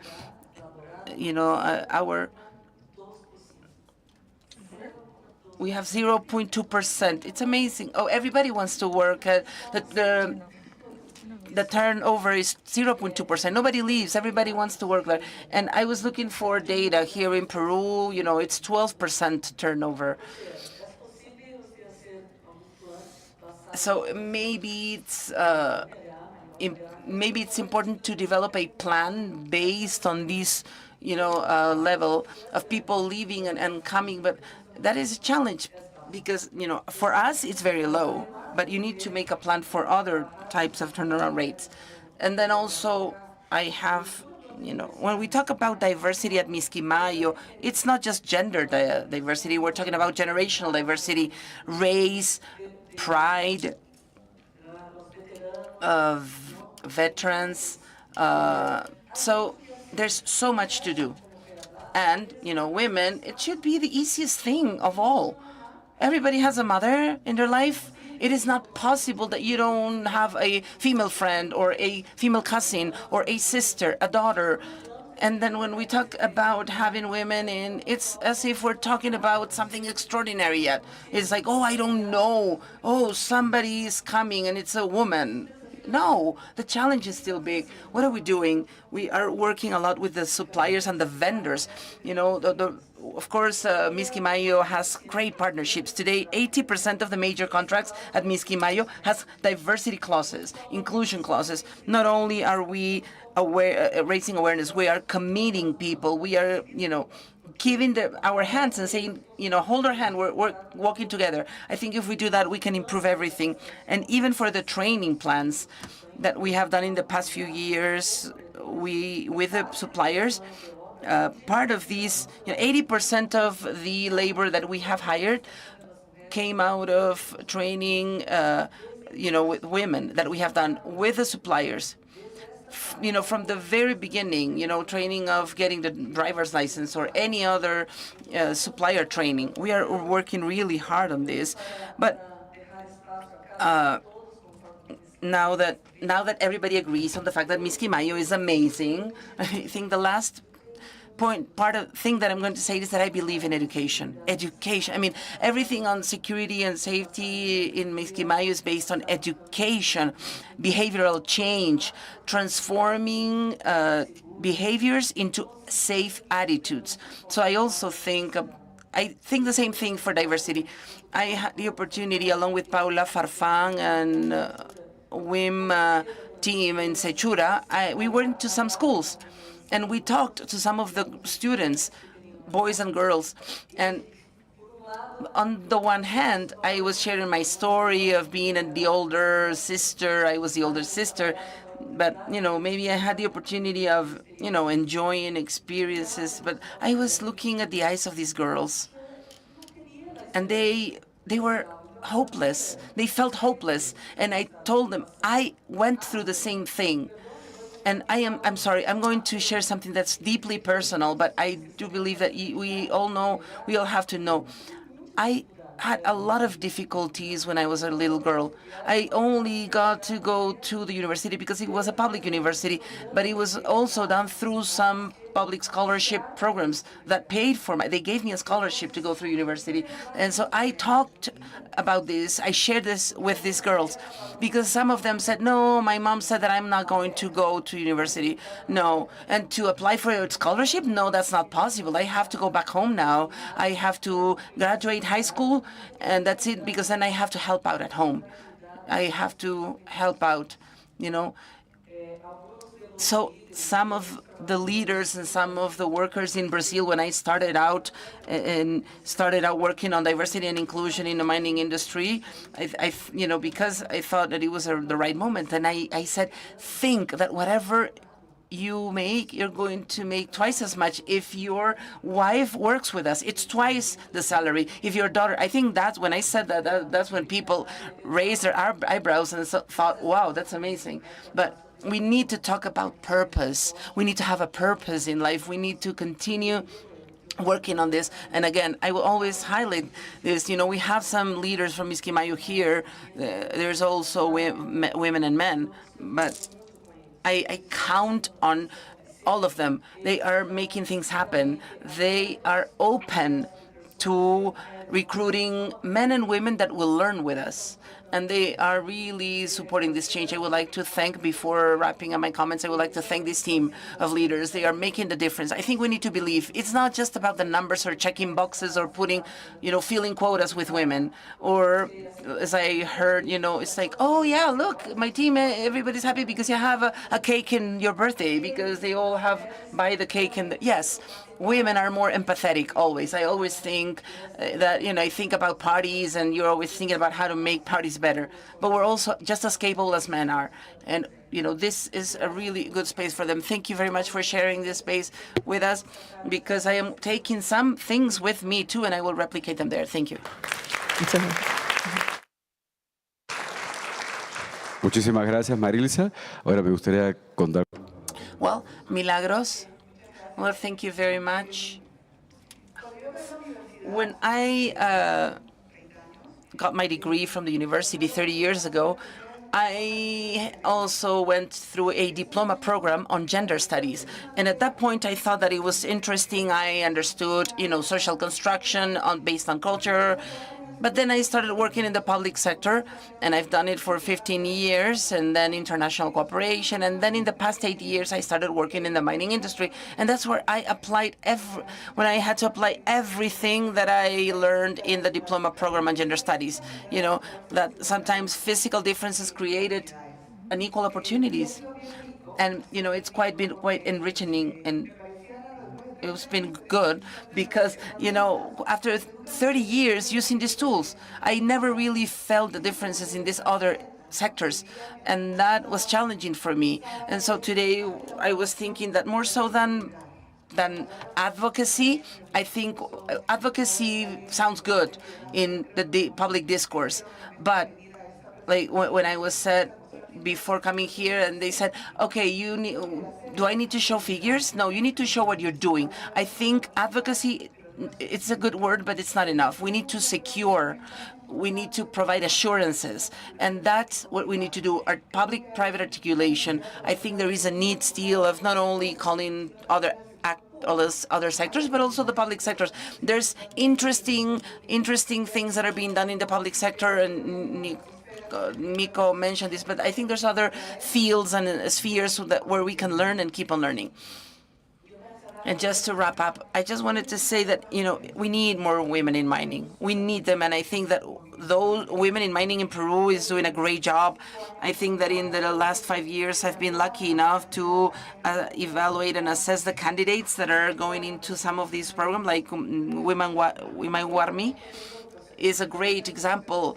And when I have to do this recruitment process, I love to learn their stories when these women tell me why they studied metallurgy or something. And many times it is because they lived close to a mine and because they saw an engineer with a white hard hat walking by and they never knew why they were there and why there was a hole. And so now they are geologists and metallurgists. And I think we need more for these opportunities that will occur in the next few years. Thank you. Thank you very much, Milagros and Mariana. I'm sorry it's resolved. But now I'm going to talk about something else. Well, you can go back to your presentation. No problem. Well, I was thinking what else we need to do. I was thinking what else we need to do internally. How can we make that our own families know more than what we know? You know, there are some programs that allow us to bring our families to our work site because sometimes there's blame, right? They tell us, oh, you're not present. And I have seen the smiles on the faces of the children of the people that we work with, and they get to know what their mothers do and the effort that it means. And it's amazing to see the smile on their faces. And they are so excited. And now this mother saying, now you know where I go to work. Because before they thought, well, they're just traveling and they just have meetings all day and they do nothing else. But I think it's very important to have this first-hand experience to take our families and so that they can see firsthand what the mothers do. And then outbound, I think it's just spreading the gospel, just sharing everything that we learned the hard way. There have been programs that we wanted to get women from the communities, but then we never thought of how to get the partners involved or the children involved and the families. We've had cases where we developed very nice programs with a lot of effort, but then when these women knew how to drive and they had their driver's license and they were driving trucks, the partners said, oh, I thought it was just to learn. I don't want you to go to work and drive. So these are things that we need to really look into, because not all of these women have a supporting partner. Not all of them have a partner that will help and support them. No, sometimes what I like is that usually, we have a lot of things in common. And for instance, with Julia, we were sharing that our partners, our husbands are a great part of what we do. Thanks to them, we can be at ease while we're not at home, even though sometimes it doesn't come out the way we wanted, but, they help and they support. So I think there's so much to do yet, and we need to look at other sectors as well, because we can learn also from other sectors, maybe talking to other companies that maybe are not a mining company, but they have interesting ideas. And anyway, thank you very much. Thank you for your time. I don't want to delay you because I know there's another panel coming. So thank you very much for your time and attention. And yeah, let's keep on talking about this. Thank you very much. Bueno, muchísimas gracias a todos. Le deseamos Thank you, everybody. Thank you to all our panel members. Thank you for sharing your experiences and show your vision that you have for the future. And I would also like to thank the organizers, Karina, your whole team that made this possible. And it is still an important space to talk and to bring these ideas forward. I also want to thank Mrs. Julia Gutierrez Ayala, Governor of Moquegua. Thank you for being here. Thank you, everyone. And also a big round of applause to all our panel members. Thank you very much for the participation of our moderator and panelists. We would like to invite the panel members to get to the center stage to take a group picture.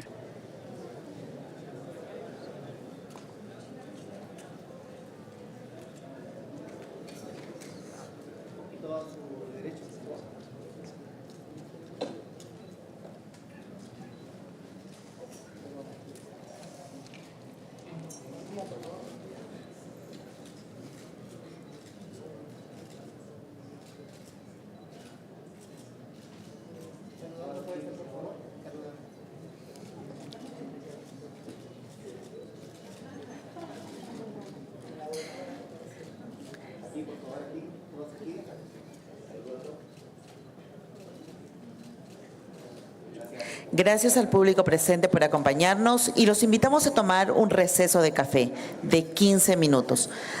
Thank you. We have a 15-minute break. We thank you for your attention, and let's resume at 11:45. Thank you very much.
Yeah, you were there.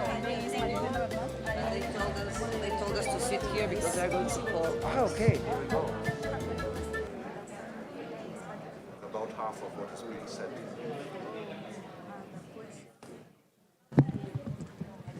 But don't we have interpreters there? So, I mean, yes. Just make it Spanish 14. I'm sorry to interrupt. You want to use this? Okay. Right? Next back. Okay.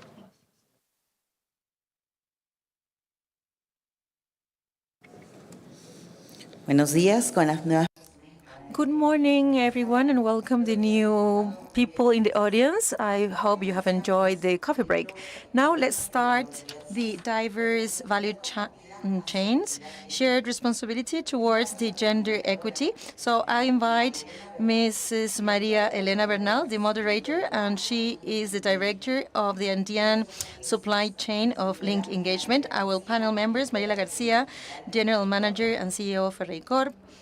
Please come to the stage. Lucy Martin, main vice president and general manager of South American region of mining and metals from Bechtel.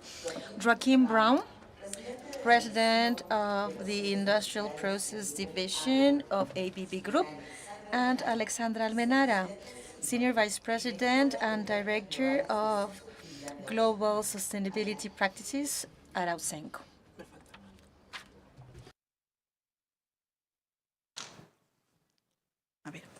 Hola, hola. Ya, bien. Okay, good morning. So this panel is specifically with suppliers. The previous panel was about the diversity topic in mining companies. And within the providers and vendors world, we need still things to do. And I'm going to share with you some numbers. According to the last SAMI report, 70% of the mining ecosystem is or belong to the providers and vendors. And this is a strategic element if we want to make change in the mining sector, up to 4% of the GDP. So we can tell the importance of the providers and suppliers in the mining sector. And the UNPD and Women in Mining studies, we can see that the hiring of the suppliers decreases down to 4%. And these are data from 2021, but this is to put you into context of where we are at. So we have invited 4 leading companies in the Peruvian market and global market as well. Many of them are from many other countries. So we would like to know how are you working this diversity topic and how do you include this in your diversity strategy in your companies. So I am asking first Ms. Mariela Garcia on those strategies that Ferreicorp is carrying out to achieve this goal. Yes, good morning, everyone. Yes, I have my presentation. Yes, in Ferreicorp, we are a company for 100 years now. We are a Peruvian company, and we have also representative in South America, in Chile, and other countries. And I'm going to talk about our flagship company, Ferreiros, or Ferreicorp. I think that this is not a presentation. No. We sent a different presentation. I do not know if you have it. Well, otherwise I improvise, no problem. So we had a first slide showing the statistics, and we were asked to share those statistics on women's presence in Ferreicorp companies. And this 4% of women in mining that you've commented, this 4% in 2021. Our percentage is higher. We have 50% women accounting for the worker population in our company. And if we talk about population within the managerial group, we have some of these people here. We have 30% of women in the staff of employees, and what we have a lower percentage is in the technical staff. But we have triple numbers, yes, but it's still challenging to increase this small percentage in the technical side. So what do we need to do? Our goal is to get to the parity in managerial positions. We are in 30%, and we would like to get to parity and the technicians as well. So what we are doing, our equity program, equity gender program, it's a broader inclusion program that we call peers, and it has different axes.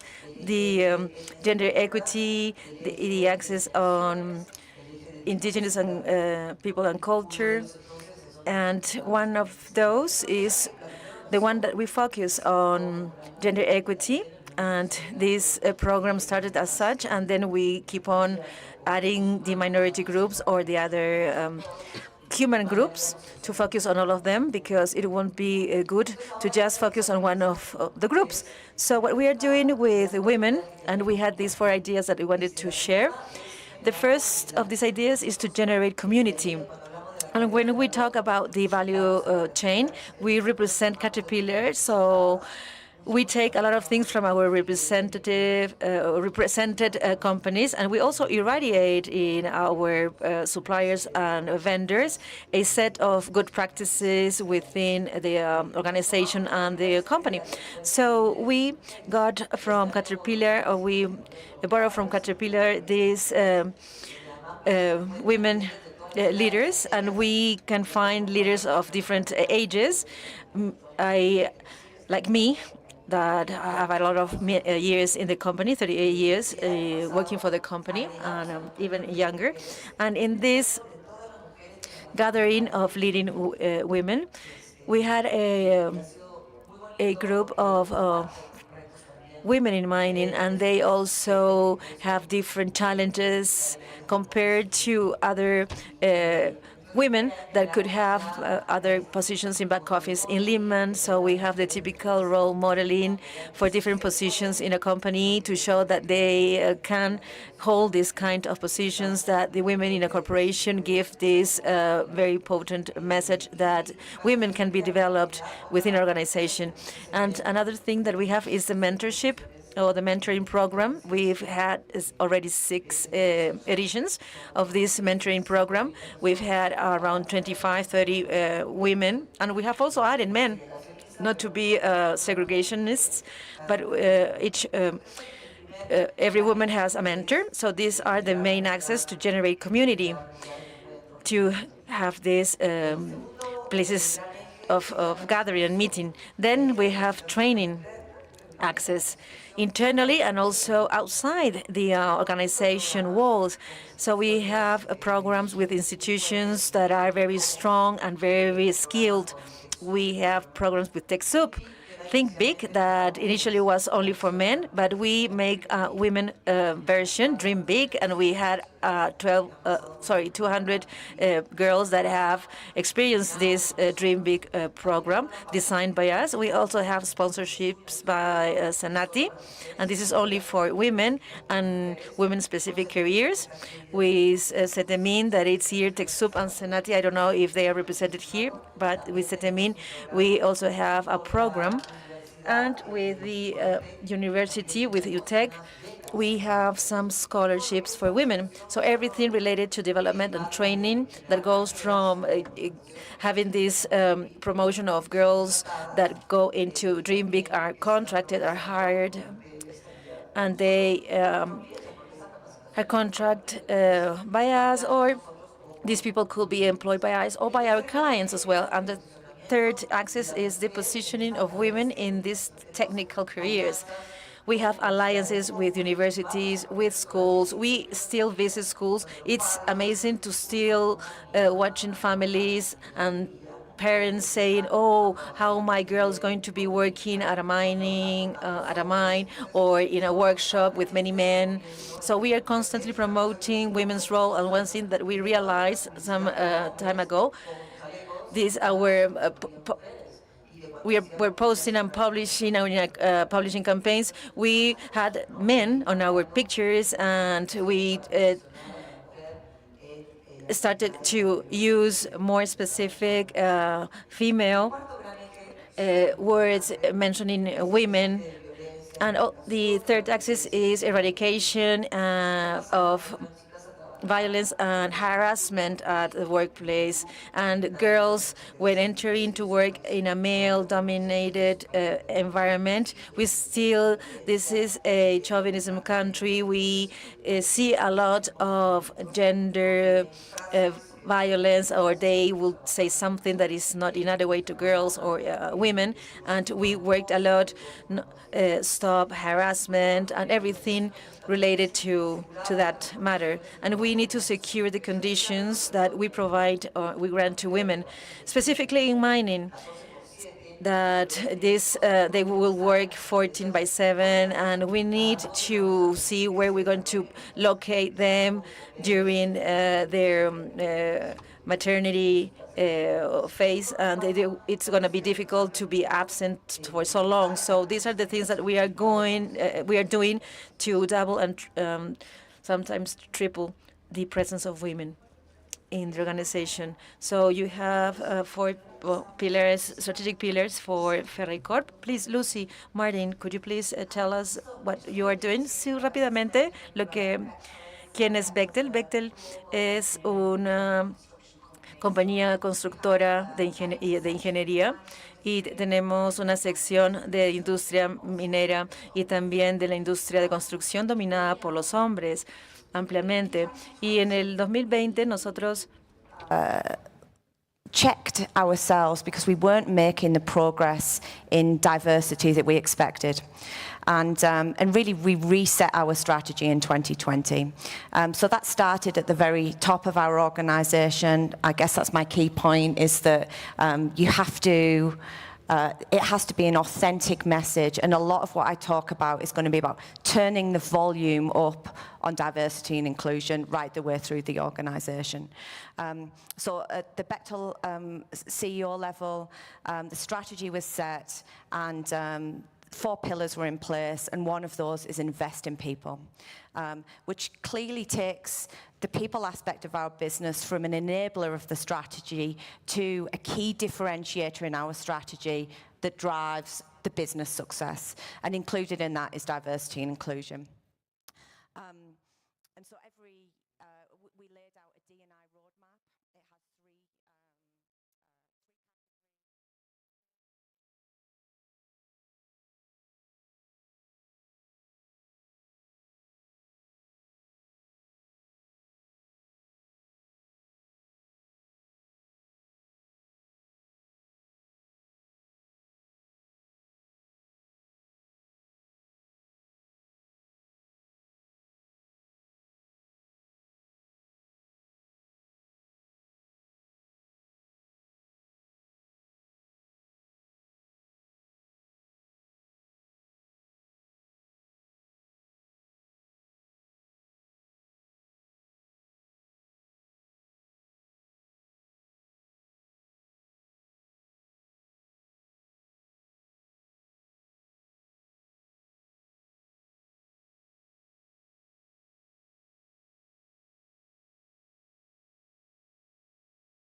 cement.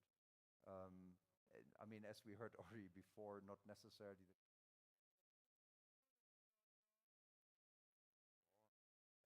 to female employees. And I'm very glad listening here to my fellow panelists that we seem to have identified a bit the same challenges, but also looked into similar kind of solutions. So talking about what we have done here specifically in Peru, also starting with a few numbers, I mean, we've seen the participation in the overall mining industry in Peru remains on a fairly low level, and what is maybe even more deplorable, hasn't really developed a lot over the last 10 years. As opposed to ABB in Peru, which about 50% is directly related to mining, where we have nearly doubled a number from already quite an okay beginning.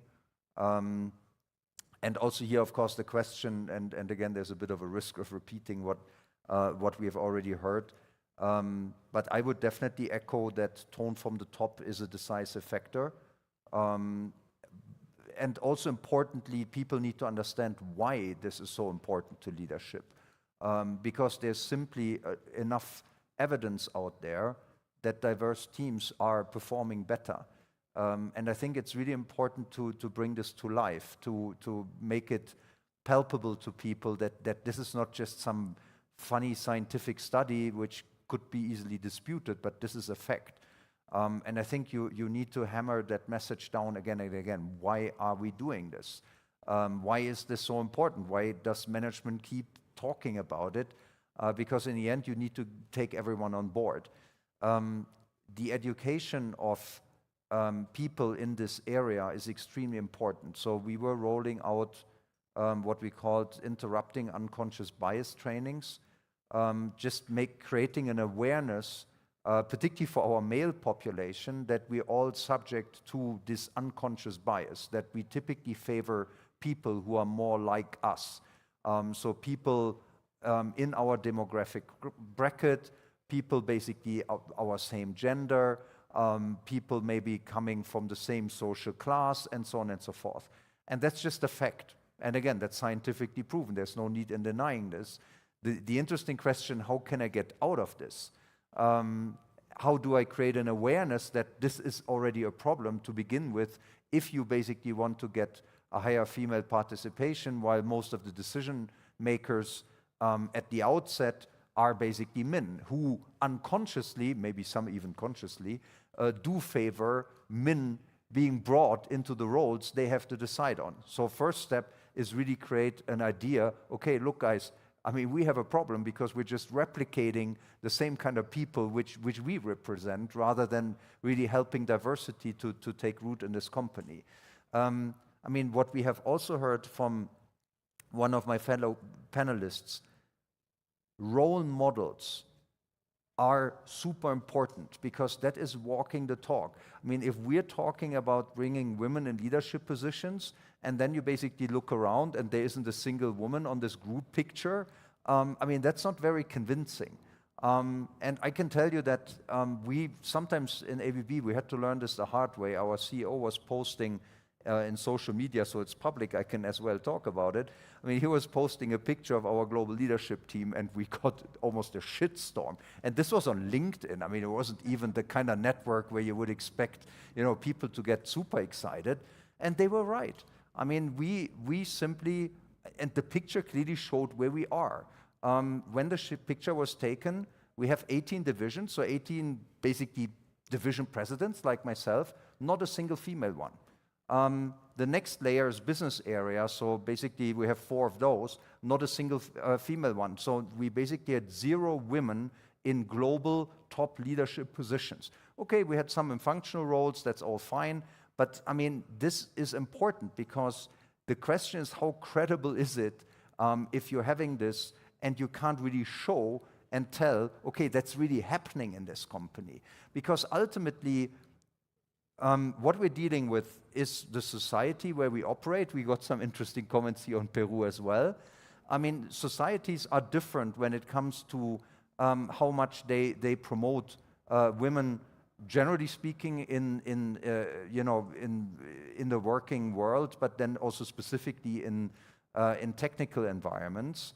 That comes fairly natural in the Nordic countries where ABB is operating quite a lot. It comes less natural in the Arabic world, although this is also changing more than people might think. But generally speaking, we need to take society into account because that's a big driver. But we also shouldn't fall short of underestimating the own impact we can have in society, because we, for example, in ABB, we already invite girls at middle school age to basically take a look at what we're doing in ABB, to create an early interest long before they decide in favor of that subject or another subject.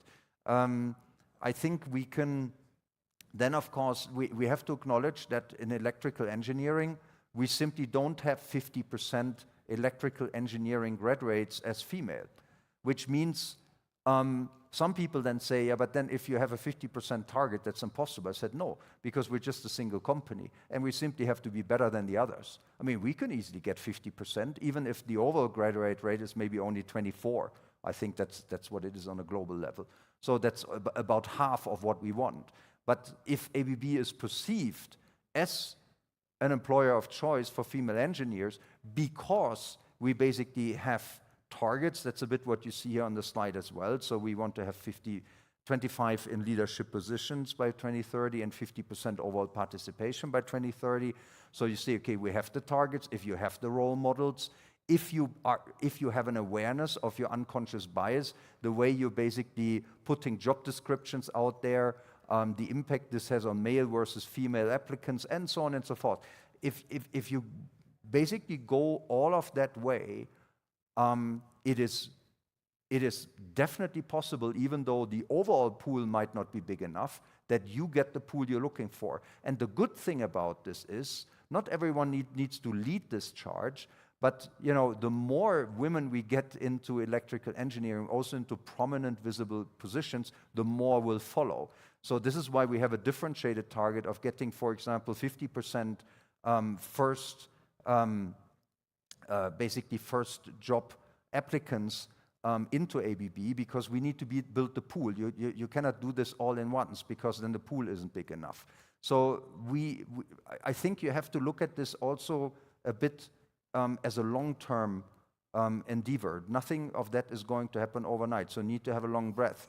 I mean, what we now see where, for example, in the United States, such programs are not as well regarded as previously, ABB was holding the course. I mean, we didn't do away with the program simply because it wasn't so much in fashion in certain geographies anymore. Because if you believe in this, I mean, you have to basically stay connected. And because like I said, it will only happen over longer periods of time, you then also need to make sure that you're driving this very consistently over that longer period of time. I mean, coming back to the leadership challenge we have in ABB, we have now appointed the first division president, female division president, just a couple of days ago. I'm pretty happy that this happened. Long overdue, and particularly also in terms of talking about meritocracy, I mean, and very well deserved. I think we also have to be aware, and this is maybe my final comment on this, on the impact we all have individually. And we can ask ourselves what kind of a role model we are to our own children. I'm blessed with 2 daughters, and I'm happy to report that they both ventured into technical and science jobs. One is becoming an architect, the other a chemist. And you can ask yourself, are they doing this despite what they experienced at home? Because just as my fellow panelists, we are showcasing women in technical roles. But you have to ask yourselves, are they doing this against their experience, which they had in home, which they had in society, which they saw in the companies? And honestly speaking, a lot of this is despite that. What I was trying to do was, when there was something to be fixed in our house, some technical little job, I mean, I made sure that my wife and me took turns in doing this. So our kids didn't see me taking care of all of the technical issues in our little household. I mean, this is the little things where it starts. This is where we are setting the role models. If you see your father fixing all electricity issues at home, and if you see your mother doing the dishes, I mean, that is already the first mistake in the kind of role model, even if you're an open-minded person, even if you basically want to stay very open for the professional perspectives of your own children, but maybe even unconsciously, again, you have been setting the wrong example. And I think that is also what we're trying to work on, and to share these things quite openly among our colleagues and say, okay, how can I individually make that sort of a difference? How can our company make a difference in society? And how can we then, over longer term, really drive all of these ambitious targets we have? And you see a high level of consistency here. Of course, the tone from the top is important. Of course, it's important you have targets which you're following through. It's important to have these programs to support women networks, to have leadership programs, traineeship programs, but without basically appealing to each and everyone's own contribution, I think it is incomplete. And that is maybe not repeating what you have already heard. This is maybe my most important message. I mean, let's make sure that we all understand what we can do to make it happen, and not always hope for some big company to do something, or politics to do something, because as we can see, these things can change over time. But what our belief system looks like, I mean, this is something which will last.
About female participation. In the last 10 years, we have grown in approximately 7% until we reach almost 24% in Peru in 2025. In South America, it's almost 26%, and globally, we have a 28% of female participation. This growth rate, I have to say,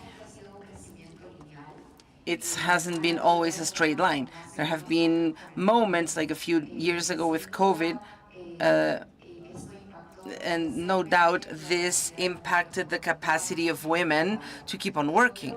And I think that was a stage that, or a moment in time that Ausenco saw as an opportunity to start and to kick off a series of initiatives, from the global leadership to promote a real, true change in our company. because among the measures that we are taking to close the gender gap, in 2019, we conducted a worldwide diagnosis and a situational analysis. We wanted to know how DEI stood in the company. So we applied a series of surveys around the world to see what our status was, what our women in the company needed to really, develop themselves. Then this led the DEI pillar to become in one of the pillars of the company. It is now part of our strategy, part of our roadmap towards 2028. We want to still keep on growing and improving in diversity and inclusion, but it also led to the creation of series of committees and resources for employees around the world. These committees not only led the events or initiatives and efforts that were being conducted in the company, but also ensured that we internally could keep on pushing for policies that would lead to this kind of growth. The committees also took into account the cultural differences and challenges in the regions. I mean, not only having global committees, but we also wanted to have people in these committees that would work in the regions in different ways. Former slide, please. That would work in different ways and, specific to each context and each reality. These committees and, resources have been evolving. Last year, we saw that we needed to, again, apply surveys about inclusion so that we would identify what had changed since we started the program and what also we needed to change into the future. These then led to a revision and updating of the committees, and then also to focus on 3 pillars, which is women at Ausenco, pride at Ausenco, and diversity at Ausenco, which is mostly focused on these, cultural issues that I mentioned. Ausenco, like many of the companies that have presented already, it is a company where we work in, multicultural context. We work, we have different cultures working at the same time. And so it's really important to have these flexibility and understanding and sensitivity of how to work in different environments and realities. Among the specific plans that have been developed, we have had training programs, of course, capacity building. It's definitely, we need to work on empowering women, not only giving them all of the resources in terms of, technical training. We have brilliant professionals, but sometimes they feel, as women, that they cannot access leadership roles. So how to empower them, how to help them feel comfortable in these leadership roles. At the same time, again, to raise awareness of women, we have Milagros Sarmiento, who is our Regional Director of Quality in Ausenco. And we also have, I am very happy that this Perumin, we have a lot of women in Ausenco are, here, and they also have leadership roles. We have, lectures and, talks at each one of the divisions where these women in leadership roles talk about not only their technical skills, but they talk about their personal story, how was, their path to leadership and what happened to them as they were, going forward. So we also try to develop partnerships with very specific groups like Women in Mining Peru to strengthen our working programs. And then, of course, we also talked about intercultural work. One of the panelists in the former panel, she was talking about human resources as the gateway to have more women in mining. And it is precisely because of that that in Ausenco we have been working a lot with the human resources team to ensure that recruitment is very proactive so that we can increase the number of women working in the company. We have worked a lot in changing the language. And, this was also mentioned, that not only showing men on the pictures, when recruiting, but also working on the colors, for instance, so that we could have tones that would be maybe more appealing to women,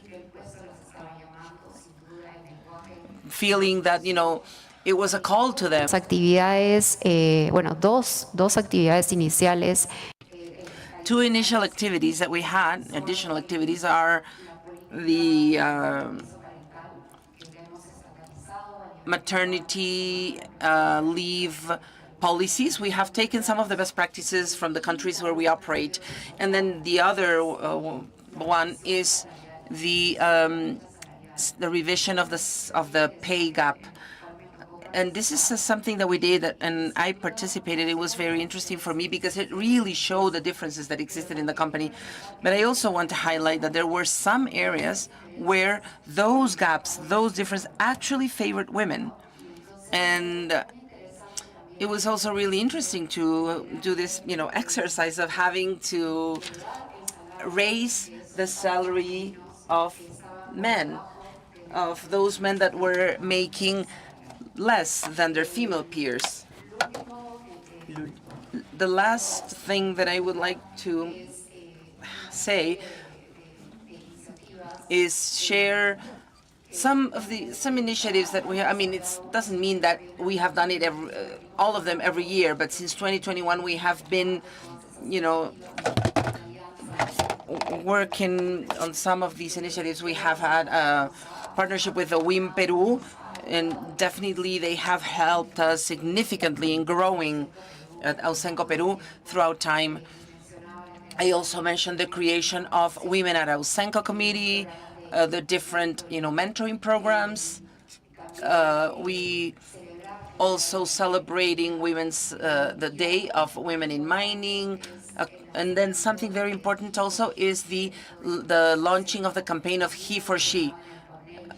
In the former channel, something was mentioned also. It is so important to have the support of male leadership as well, to really harness these initiatives and to create real change. We really need you men in mining to create this change. And now we also are contributing as sponsors with some programs for youth development within women in mining. Thank you very much, Mariela. Thank you, Alexandra. So far in this conversation, if we have so many good examples of our suppliers, why are we still around this 4%? Because this, 4% are part of the 7,800 suppliers that the country has. And the idea of these, talks or sessions is to inspire. They also have a big responsibility from their companies, because we need to inspire, we need to share not only mining companies, but we see how the vendors and suppliers are doing. So now we're going to a Q&A round. We have 7 minutes per panelist. Mariela, they are telling me that your presentation is up and ready.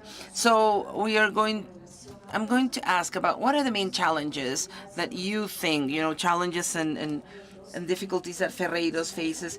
What are the main learnings also and lessons? Thank you very much. I don't know. I am not going to give my presentation. I already, improvised. I just wanted to show a couple slides when I talk about challenges. So, thank you. It's amazing to hear Alexandra's comments, right? Not so long ago, I was in an event that I went to a conference and somebody came to me and said, "Oh, you are my role model. You're my mentor. Every time we go to the meetings and you ask and you talk, I am learning." So yes, we need to be aware of the fact that people are watching us, and in this big challenge for women, I think that is also the first step to help other girls and women. And also when we are at the mine site and take pictures with me, and I say, "Why are you taking a picture with me? I'm not an artist, not a celebrity." And and then this technician says, "No, I show this picture to my daughter. I will show this picture to my daughter so she knows that she can do it too." It's important to have these role models. And this is then about the question of the challenges, is this cultural change. And of course it has to occur just like in any process. We need to raise awareness, of course, among all of the employees and especially among men. She has mentioned the he for she, Alexandra. I don't know if you can put up the presentation, please, so that I can show the slide. We do have the he for she program where men have to go. We took it from Caterpillar, actually. That's something that we replicated from Caterpillar. Many of the men here have gone through the he for she workshop, which is an awareness raising program. And I think that there's no better awareness than having a daughter and thinking, okay, what do I want for my daughter in the future? When you ask this man, if this was your daughter and she had an interview, and if they ask this, or would you like your daughter to be discriminated because she's a woman, that is quite moving and humbling. So besides the he for she workshops, we also need to set goals. So all of these, of course, are elements for cultural change. A lot of things are said about quotas. I don't use the word quotas.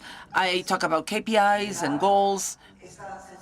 We need to instill these in people, with workshops like he for she, having conversations about daughters and sons, and also raise awareness and draw attention to numbers and quote. If we can put up my presentation to show the numbers that I couldn't show before. I was saying that at each area we have different percentages, but we set goals, and every year we have a goal. Even with the different management offices, they look at the objectives. We see that many of these divisions set goals that are measurable, and they are part of their performance, performance assessment. And I think that's also this is a trigger for cultural change. We do have our peer program because it wouldn't be good to talk only about women, of course. There's, if we can move forward one more, please. One more. This one, no. Okay, thank you. These are the, okay, I will. Thank you. I don't know, something's happening. So going back to the challenges after generating this cultural change, and I was talking a while ago about the challenges. One of those is to hire girls in these technician careers. And from then on, we need to do even more as an industry. You've talked about women in mining, and we are also ally of women in mining, also Mujeres Roca, Rock Women. And yesterday, a girl greeted me, and I've been with you in Mujeres Roca. And we need to accompany on this space for women in technical careers. For instance, another event, another group that we have promoted a lot, there is women in the logistics area. We have these friends of the logistics area that are friends of the clients, and we also have operators, and we highlight the operators' role of women. So yesterday we've had a meeting with a client, and we've had made with them a training program for operators, and they have one shift specifically for women to operate trucks. Big trucks, and it's only for women. So we are constantly training women in training careers to become mechanics, engineers, and also women in the operators world. And regarding these paradigms, and a while ago you were commenting this, Joaquim, the paradigms or the mindsets or stereotypes that we create in our society. Juana, who is an operator that was one of the finalists in this competition, and she was interviewed in this dairy gestión, and the title was When I arrive to the mine, they will ask me, who are your kids right now? Who are your kids staying with? So we have this escalated return for women, these very specific programs for women, not men. And I know that Peruvian law, different from other countries, it's even more favorable for that men could take some days after having a kid, right? The rate to use this law it doesn't get to digits, right? Why that man will not use that facility? Because of it will be something shameful, or yes. So when they are going to hire a woman, I will not hire a woman because they will have this maternity leave. And if we have this kind of facilities for men as well, we will even the ground for both male and women. And programs are going to be specific for women, but this will need to be also for men, because this stereotype of having women and men in the team will be exactly the same. Another challenge that we face as well is about work conditions. We didn't have lockers in the workshops for women, so we needed to build those. Toilets, even bathrooms in all the mines we have, in all the mines in Peru. Our teams, Caterpillar, and all the other brands that we represent, we have women. Well, now it's working good. And we needed to build infrastructure for women, right? And not only infrastructure, physical infrastructure, but also emotional infrastructure. If you take a woman in a 50-man group, she will be rejected because the uses and customs and culture, and we need to put some women cells to get into a group of men, and they could protect themselves and have a support network for that. And this is because we worked a lot, as I said before, in the first round of question. We worked programs with different schools. And this is not moving. Okay, here we go. To promote the women's role, as I said in the first round, to promote her role in all the fronts, in all the fields. We attend job fairs with universities and schools, and every time we are able to do, we will position women, these girls, that they will be part of these programs, Dream Big, or they will have interviews in the newspapers or magazines for the citizenship to see the participation of women in these fields.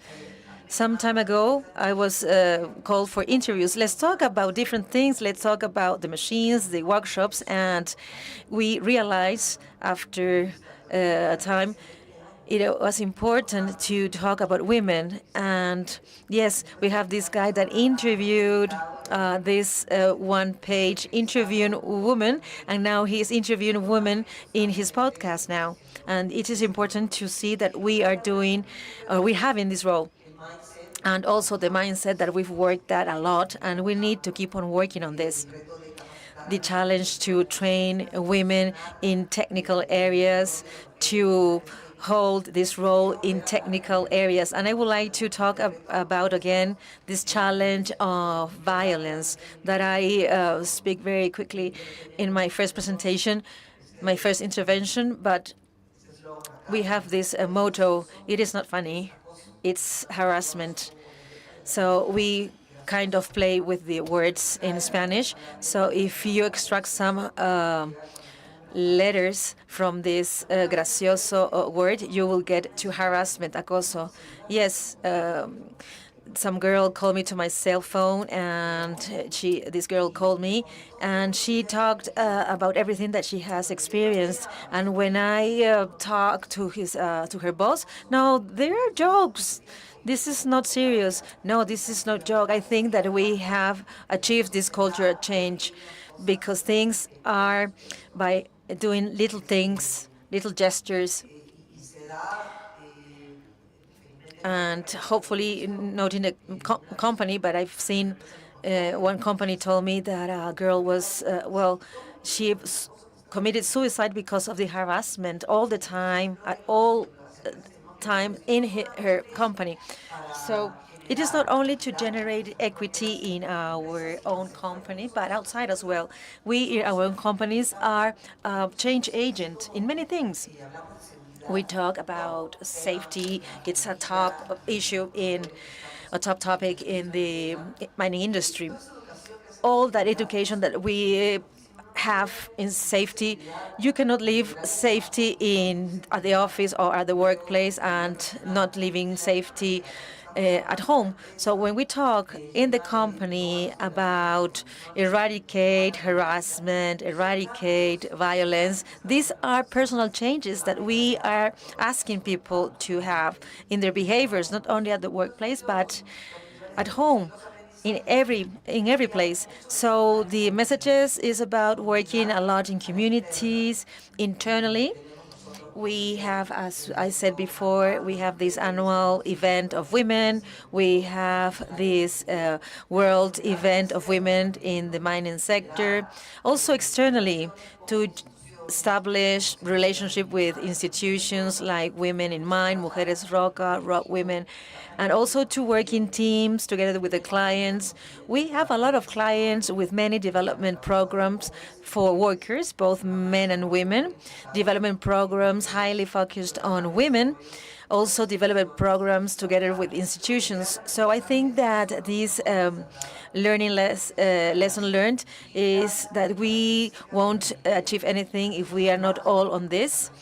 So we have many women or many things in the mining industry that we have adopted good practices in the bidding processes and these equity goals, everything that we can do together with the community, the vendors, suppliers, the value chains. We have these programs with the small and medium-sized enterprises on generating their global report on sustainability. And those reports, we ask them to have an equity chapter. So if you write what you do, you are able to see your gaps. And when you get together in a room and share the progresses on the report, other companies will learn about that. We have programs about integrity with small and medium-sized enterprises. We learn from Caterpillar. We started from messages and goals with our clients, and then we will go down in our value chain to our suppliers and vendors, and also with our alliance with the media.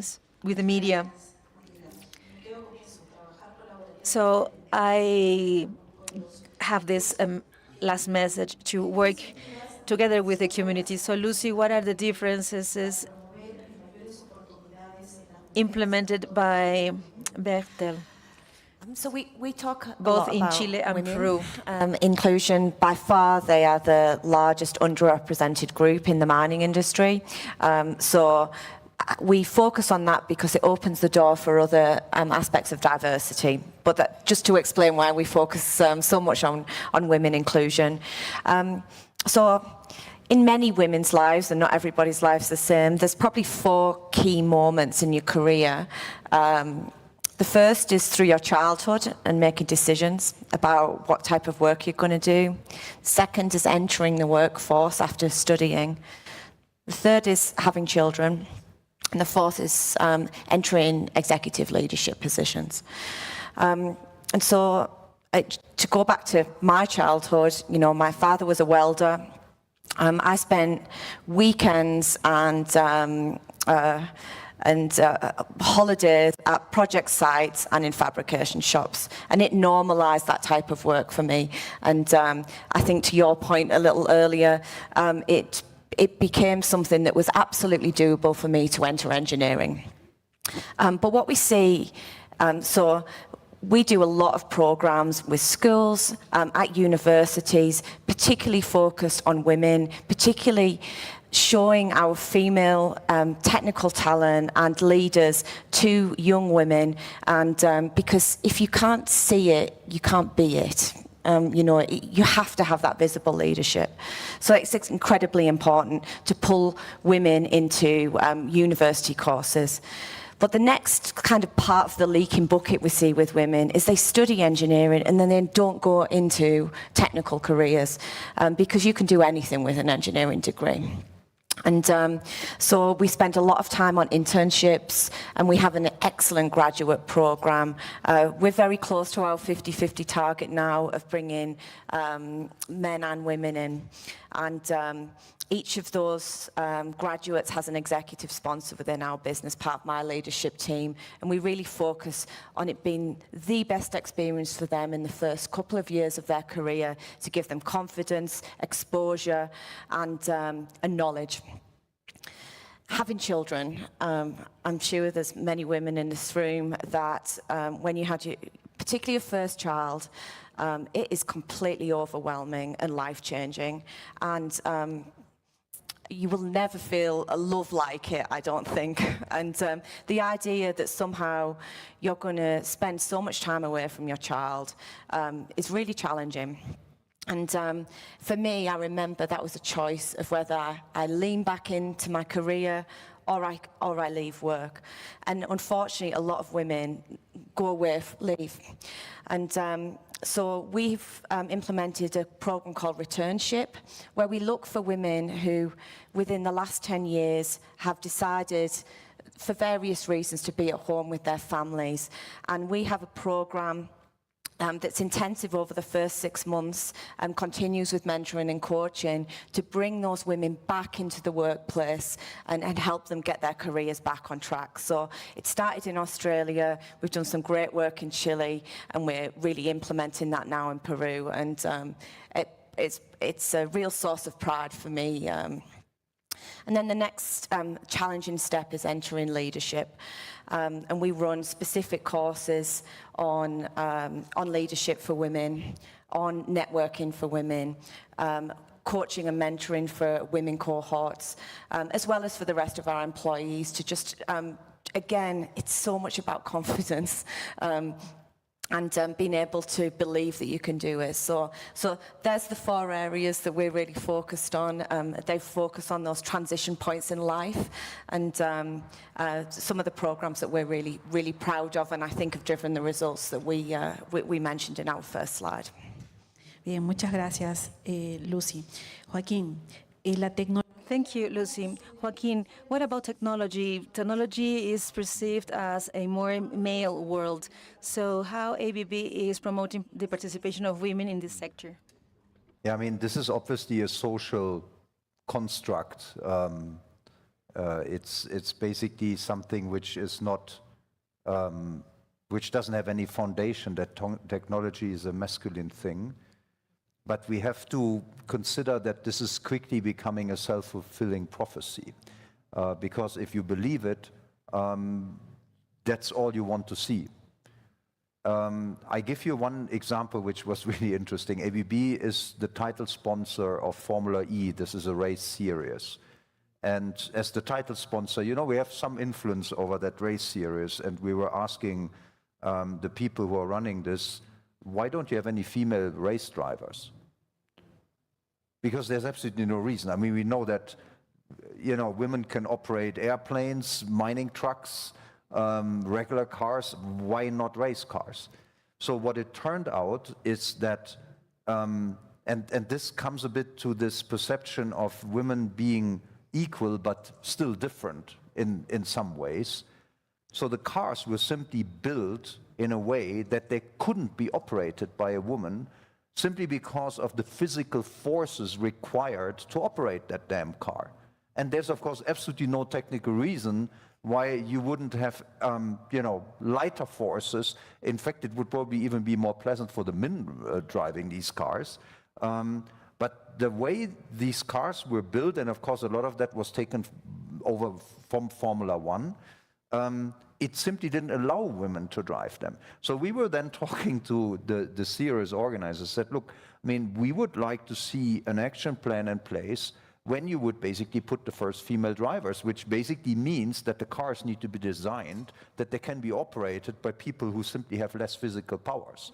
And that, in my view, is a great example which illustrates that you need to break these vicious circles. You need to break these things where this wrong perception is then leading to circumstances where, in fact, it seems to be proven time and time again, yeah, women are not good at that. But most of the time it is because of things which were created either not considering women doing this kind of a role, or even worse, like in the race car example, almost intentionally excluding them by basically building it in a way that they couldn't, I mean, at least a regularly built female couldn't operate that thing. And I think that is a lot how we go about this in ABB, just to understand where are these vicious circles and where do we need to break them. So if we're talking about more the professional world, I briefly mentioned this before. Job descriptions. There's certain keywords which just have a completely different way how men perceive them and women perceive them. There is, you know, if you're making enumerations of requirements, let's say you put 10, a lot of men think they can in fact do 12, and we only forget to mention the other two. If a female applicant finds one, which isn't 100%, they would refrain from applying. And I'm generalizing here, that's not always like that. But I mean, you have to be aware of this, and this is why I'm saying I mean, equality doesn't mean there are no differences, and you need to cater to these differences time and time again. I mean, what Lucy described on becoming a mother is one of those striking differences. I mean, I became a father twice, but I mean, I wouldn't dare to compare that to the emotions my wife went through. And of course then, but what society does about it and how it becomes more and more natural that, you know, you're basically sharing, particularly when the kids are very small, I mean, you're basically sharing these precious moments, by the way, so it's also good for the men of taking care of the child before, you know, it can basically go to a daycare or something. I remember when I was working in Canada, they just came out with a law that you can share it. Before it wasn't even possible. And I told my boss, 15 years older than me, okay, look, I will stay home for 6 months, take care of the kid. And he said, okay, you must be out of your mind. And I said, okay, but you know, if my wife was working for you and she would ask you the same, I mean, it would be the most normal thing in the world. And, you know, it always comes down to the same pattern. You just need to break this. I mean, because there's absolutely no reason. And exactly what I said about the race car, that it's probably even more pleasant for the men driving it if it doesn't require that much physical force. It's the same taking care of your newborn child. I mean, this is such an enrichment also in a man's life. I mean, why would you even keep this away from them? It's not just, and maybe, you know, being the only man here on stage, I mean, I just want to say it's not, I mean, in a lot of these things, not maybe in all of them, but in a lot of these things, men would also benefit from this, at least if they have a certain attitude. And I think that is also what we're trying to get into the heads in the programs we're running at ABB. Maybe one final thing. The minute we started implementing the programs I have reported about, we basically saw men coming out of the woods basically questioning whether promotions are still done based on merit. I mean, you cannot imagine how quickly that happened. And we didn't impose any quotas or anything like that. We had targets, yes, and we had programs, but we didn't have quotas. So I can understand maybe slightly the concern about quotas, but I mean, we didn't do anything like that. And I was telling them, look, guys, it's really funny how sensitive you respond to this after decades, if not centuries, of being favored by what I mentioned before of this unconscious bias that basically men are helping other men into these roles. I mean, we were discussing networks. I mean, this is basically what a network comes down to. And this is why I would think spotting these self-fulfilling prophecies, spotting these vicious circles and breaking them is basically what we try to do time and time and again in ABB. Again, we've heard so many great examples of how that then can look into as distinctive programs, and ours wouldn't look much different from the one which have been presented. So I just wanted to maybe share rather a bit the philosophy behind these programs and the mindset behind these programs.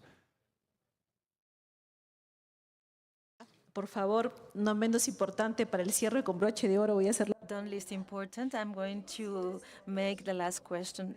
Why do you think it's strategic a company investing in a larger women's participation in this value chain? Thank you, Maria Elena. This motto by Ausenco is find a better way, is to find a better way on things. So I ask you, how can we find this better way if we don't have the 50% of the ideas on the table? So this means how we can include more opinions, initiatives from women in the designs we do, in the works we carry out in Ausenco. I think that was an important indicator for Ausenco to focus on continuing the inclusion practices. I think that Ausenco as well saw the value, the great value to incorporate women in the teams, especially in the engineer teams, to moderate those conversations, to make those conversations more sensitive, and to use a more active listening with the purpose of looking for or finding those better solutions to have women in these teams, allow a more collaborative, more listening space. We know about the commitment that women bring to the table.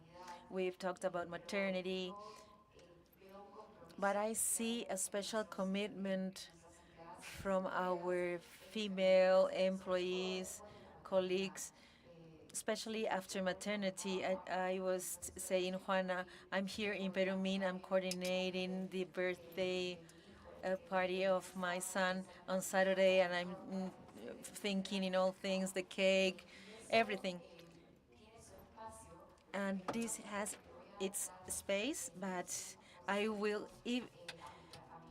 even though, put 200% to my professional career, and this is what I see in women. But please don't take me wrong, men, you also have this commitment, but this goes beyond to give the extra mile, to give everything. As she gives everything for her family, she will give everything to her work as well. And another thing I think that Ausenco has identified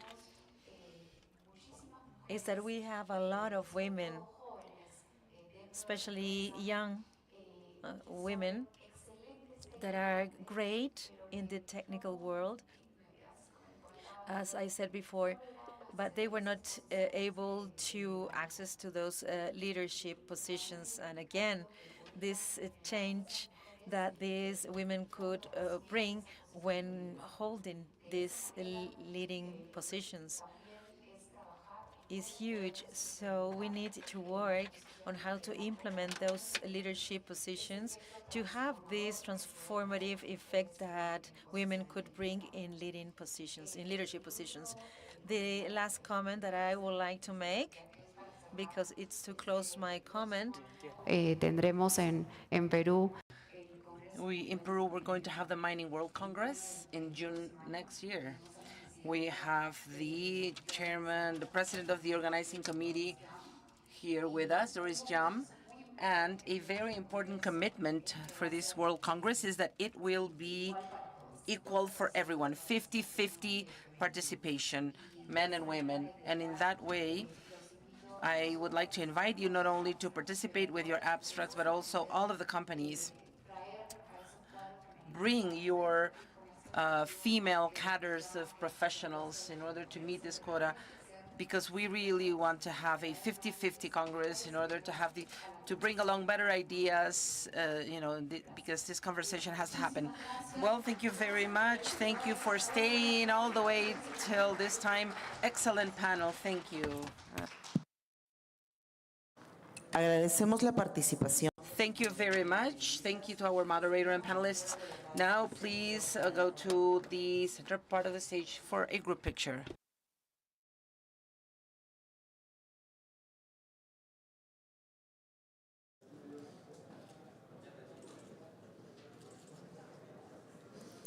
Y antes de pasar a una pausa, por favor, les pido que... Also, I would like for you to stay a little bit longer.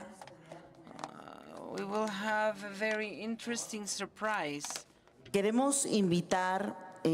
I would like to welcome and invite Doris Hiam Galvez, President of the World Mining Congress 2026 that will be held in Peru next year.